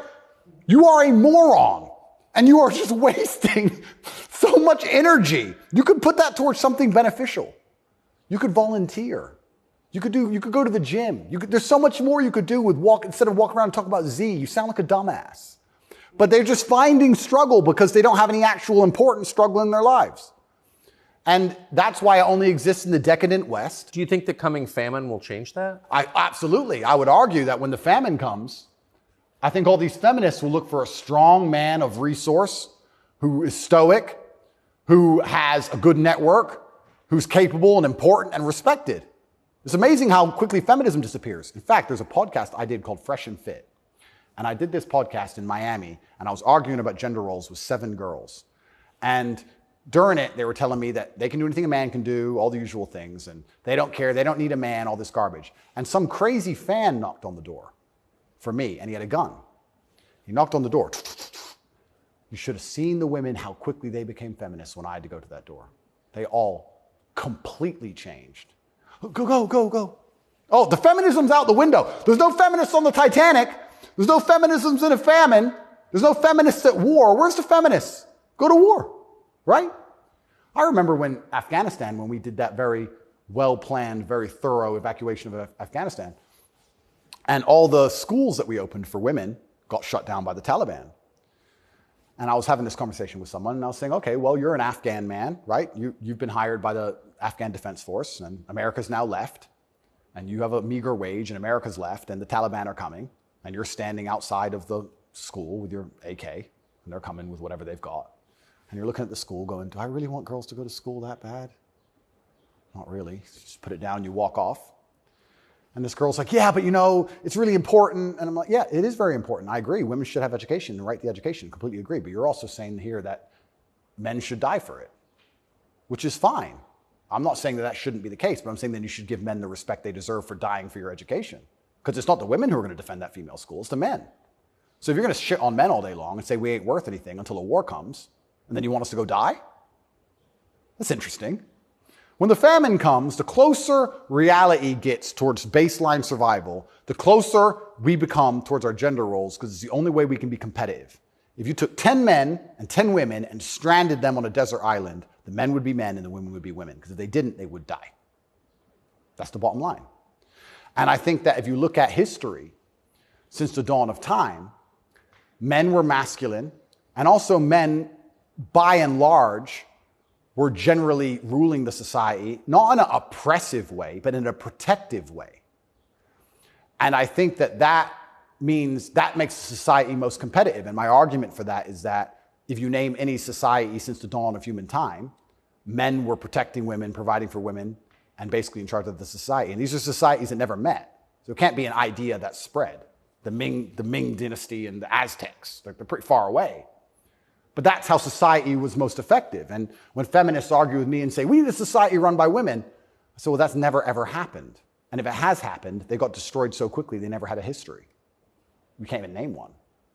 So it's a brand new idea, which I'm not saying is a bad idea. I'm saying if it's a brand new idea, you can't tell me it's going to be better because it's never been tried, ever. So we're going to see. But what happens if it doesn't work with the most powerful nation on earth? Right? So we're feminizing men and women have more and more control and more power, which is fantastic. I'm saying this is untested. Who knows where any of this is leading? And our competitors, America's competitors, are still very firm in their gender roles. So it's certainly an interesting period of history we're about to enter. It's very interesting. What's your view of tobacco? I love tobacco. So my diet is particularly strange, I've been told. I live on caffeine and nicotine. So I eat once a day. I eat dinner only. 80% of my calories come from meat. I have 10 cups of coffee a day and 3 or 4 large cigars. So I like caffeine and nicotine. I do too. Yeah, it makes me feel good. Makes me feel like my blood's on fire a little bit. Caffeine and nicotine, I think, are fantastic. But you're a health guy, obviously. I'm a health guy, but smoking is fantastic for your testosterone level, and I think that's important in a man. I think that's also important in the resistance of slavery as a whole. Is it really? You can feel it. Oh, 100%. And I'm not saying that, smoking's healthy. I'm not saying that, because I also train exceptionally hard every single day, and when I was professionally fighting, I didn't smoke. But I think in general, testosterone level is a fantastic way to measure your overall health as a man. But nicotine has a positive correlation to testosterone. Absolutely, it's been proven. Yep, it's been proven repeatedly. So that's why I love nicotine so much. And then caffeine, I love to have that little bit of not jitter, but I like to feel energetic and I like to be hungry. My optimal state is hungry, but energetic. That's how I get the most done. I don't like eating. If I eat, I feel full, I feel lethargic. I like to, totally. Yeah, I like to be hungry and 1% irritable from my 5th coffee and a bunch of nicotine inside of me. That's how I like to perform. So yeah, I think it's a good thing. And it's interesting how focused the people in charge are on nicotine. Yeah. As fentanyl becomes really common. Yeah. 100,000 people die a year from it. Yeah. Nobody notices, but they're still trying to shut down not just tobacco, but non-tobacco nicotine devices. Yep. Why? That's a really good point. We could argue it's down to testosterone level. I don't know if you ever saw the study which linked people's testosterone level to their ability and capability to disagree with something. So they did a study which is pretty self-explanatory. The higher your testosterone level, the more likely you are to disagree with a point. And the reason for that is because, especially in older times, if you're going to disagree with something, you had to fight over it. Yeah. If you're going to say no to somebody or some tribe or some person, there's a high chance that you're going to have to fight that person. You have to defend your idea. If you don't have the propensity or the capability to defend your idea, then why would you go against the ideas of the people who are stronger than you? So reducing testosterone levels make men more compliant and more complacent because we're less likely to say no because we can't defend what we think. Why would we say you're wrong, but we can't do anything about it? We might as well say, well, then you're right. Might makes right. Right. So reducing testosterone levels in men is something which I believe they're trying very hard to do. And if you read the studies, they're succeeding. Testosterone levels have gone off the edge, off the cliff. And perhaps that's why they attack smoking so heavily. I understand that smoking a lot of cigarettes can be very bad for you, but I think everything in moderation. And I think that overall, I would rather smoke a few cigars today and maintain my testosterone level, which it's good for, than not. I think the benefits outweigh the negatives. Couldn't agree more. And my final question is about digital currency. Yep. Do you think it's inevitable, and what would its effects be? CBDCs are inevitable, and they're scary. They're super scary because it's the final absolute realm of control. I mean, they're already removing cash from society. I think they say that just because they want to be able to trace things easier, and that's certainly part of it. But I also have another theory on it. I think if you have a $50 bill, and I give it to the barber for my haircut, and then he goes and buys groceries with it from the grocer, and the grocer goes and gets his car washed, the $50 goes from place to place, and after 20 or 30 transactions, the $50 bill belongs to somebody, and it's worth $50. Whereas if I pay by card, 1.5% goes to the bank. And then if he takes the money I've given him and pays for the groceries, 1.5% goes to the bank. And after the groceries have been paid for, when he goes to get his car washed, 1.5% goes to the bank. So after 20 or 30 transactions, the $50 is gone, the bank has it all. I think that's why they're so desperate to get rid of cash. It's interesting. CBDCs are the next level because once the money's completely digital, then they control everything you do with it. They control where it goes, but they can also control how and when it can be spent. Imagine some terrible future dystopian society where your money arrives and they say it can only be spent on food, or it can only be spent on vegetables because you've had too much meat this week, or you can't buy transport to a particular area because there's resistance to government oppression in that area. So your money won't work for trains right now because nobody can go down there because we don't want everyone in a large group. We want everyone at home in their pods. And they can track everywhere it goes, and they can also track how it's spent, and they can control how it's spent. They can put a time limit on it. You have an hour to spend this money. Scary. Like, think of all the ways they can inflict control over it. And I think this is actually one of the reasons why also I'm disliked. The BBC said this to me when they interviewed me. They said, Lucy, the very intelligent BBC reporter, said, word for word, you have a Bugatti and a cigar, and that means it comes with a side order of misogyny. I said, how does having a Bugatti and a cigar come with a side order of misogyny? And you can order misogyny on the side? Looks like it.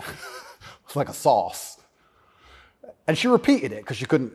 Yeah, you have a Bugatti and a cigar, and it comes with a side order of misogyny. So I was like, but they're not sending their best. Yeah, I don't think they have any best, to be honest. But the point they're making, what she doesn't realize she's making, because she's not smart enough, but what she wanted to say, but she couldn't say in a way which sounded negative, is financial freedom is required to a degree to resist. The reason I'm also disliked is because I'm financially successful. If I was broke, they wouldn't care what I say. But I inspire young men, all of my fans, to become wealthy. And you'd think that'd be fantastic for the society, right? He has millions of young men. He's teaching them to work hard. He's teaching them different ways money can be made. He's teaching them to be fantastic salesmen. He's helping the society. No, because if you have a whole bunch of money, then you can sit and say, no, I don't need your wage. That's bullshit. There was a video very recently of a guy in England taking down all the English flags and putting up pride flags. And a guy screams to him and goes, bro, you're taking down the wrong flag. And he replied, I know, mate. And the point is, what can I do? I'm a flag guy. If I say no, someone else will do it. Kids got to eat. So by keeping your money enslaved, they can keep you enslaved. You got to eat. They don't want men to be financially free. If you're financially free, if you have enough money in the bank, you can one day go, you know what? I don't want your money. Even me now to this day, I've done enough and I'm successful enough that it's very hard for them to buy me. They come along, well, I would never sell my soul anyway because it's not who I am as a person. But if I was destitute, they could come along and say, Andrew, you have all this influence. We're going to change your message. You're going to say this. We're going to give you 10 million. Okay. You can't buy me. Can't buy Trump. He's rich already. He's rich and he's 80, 70 something. You think he needs more money? He doesn't care about money. They don't like that. So being financially free in and of itself is now an act against the government because this whole idea that they want everyone to be rich and it's fantastic for the society, I'd actually argue against that. They don't want that. They want everyone destitute because when you're destitute, you need the government to feed you. And it's very hard to fight against the government who's feeding you. It's very hard to resist the people who give out the bread. Yeah. I think that's called something. It begins with C. What's it called? Interesting. I also heard another interesting theory from a very intelligent person one day, and it was that every government on earth, all of them, in all of their different forms, China, which says it's communist and is capitalist, and all the different in-betweens to the capitalist West, every government on earth is slowly encroaching on trying to become as controlling as powerful as possible. They all want to be as controlling as possible over their citizens. Communism is the end result of the most control a government can have, effectively, or some version of communism. But every single government on earth is slowly trying to get there bit by bit. And the only thing that resists them getting there is the populace and how much the populace will accept. And depending on how malleable the populace is, depends on how quickly they get there. But every government wakes up. It's kind of like AI. Have you ever heard the robot's going to destroy us all because they wake up and go, we don't need the humans anymore? Their end goal is just survival. If a government is the same as an entity, its end goal is more and more control. And that's all they're trying to do every single day with every law they pass, with the climate change law. They don't care about the environment. They want more control. Of course. And the more and more control they get, the final end result, if you give them what they want, is absolute slavery for everybody. So you have to be very careful because that is their ideal government. The ideal government is where everyone complies, everyone obeys, everyone's controlled, we know everything about everybody, and it's slavery. That's the only way to get that state. So even making enough money to have an opinion is an act of rebellion. It's crazy. Andrew Tate.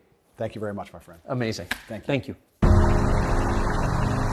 You often hear people say the news is full of lies. Kennedy's motorcade. 239 people. The death of Jeffrey Epstein.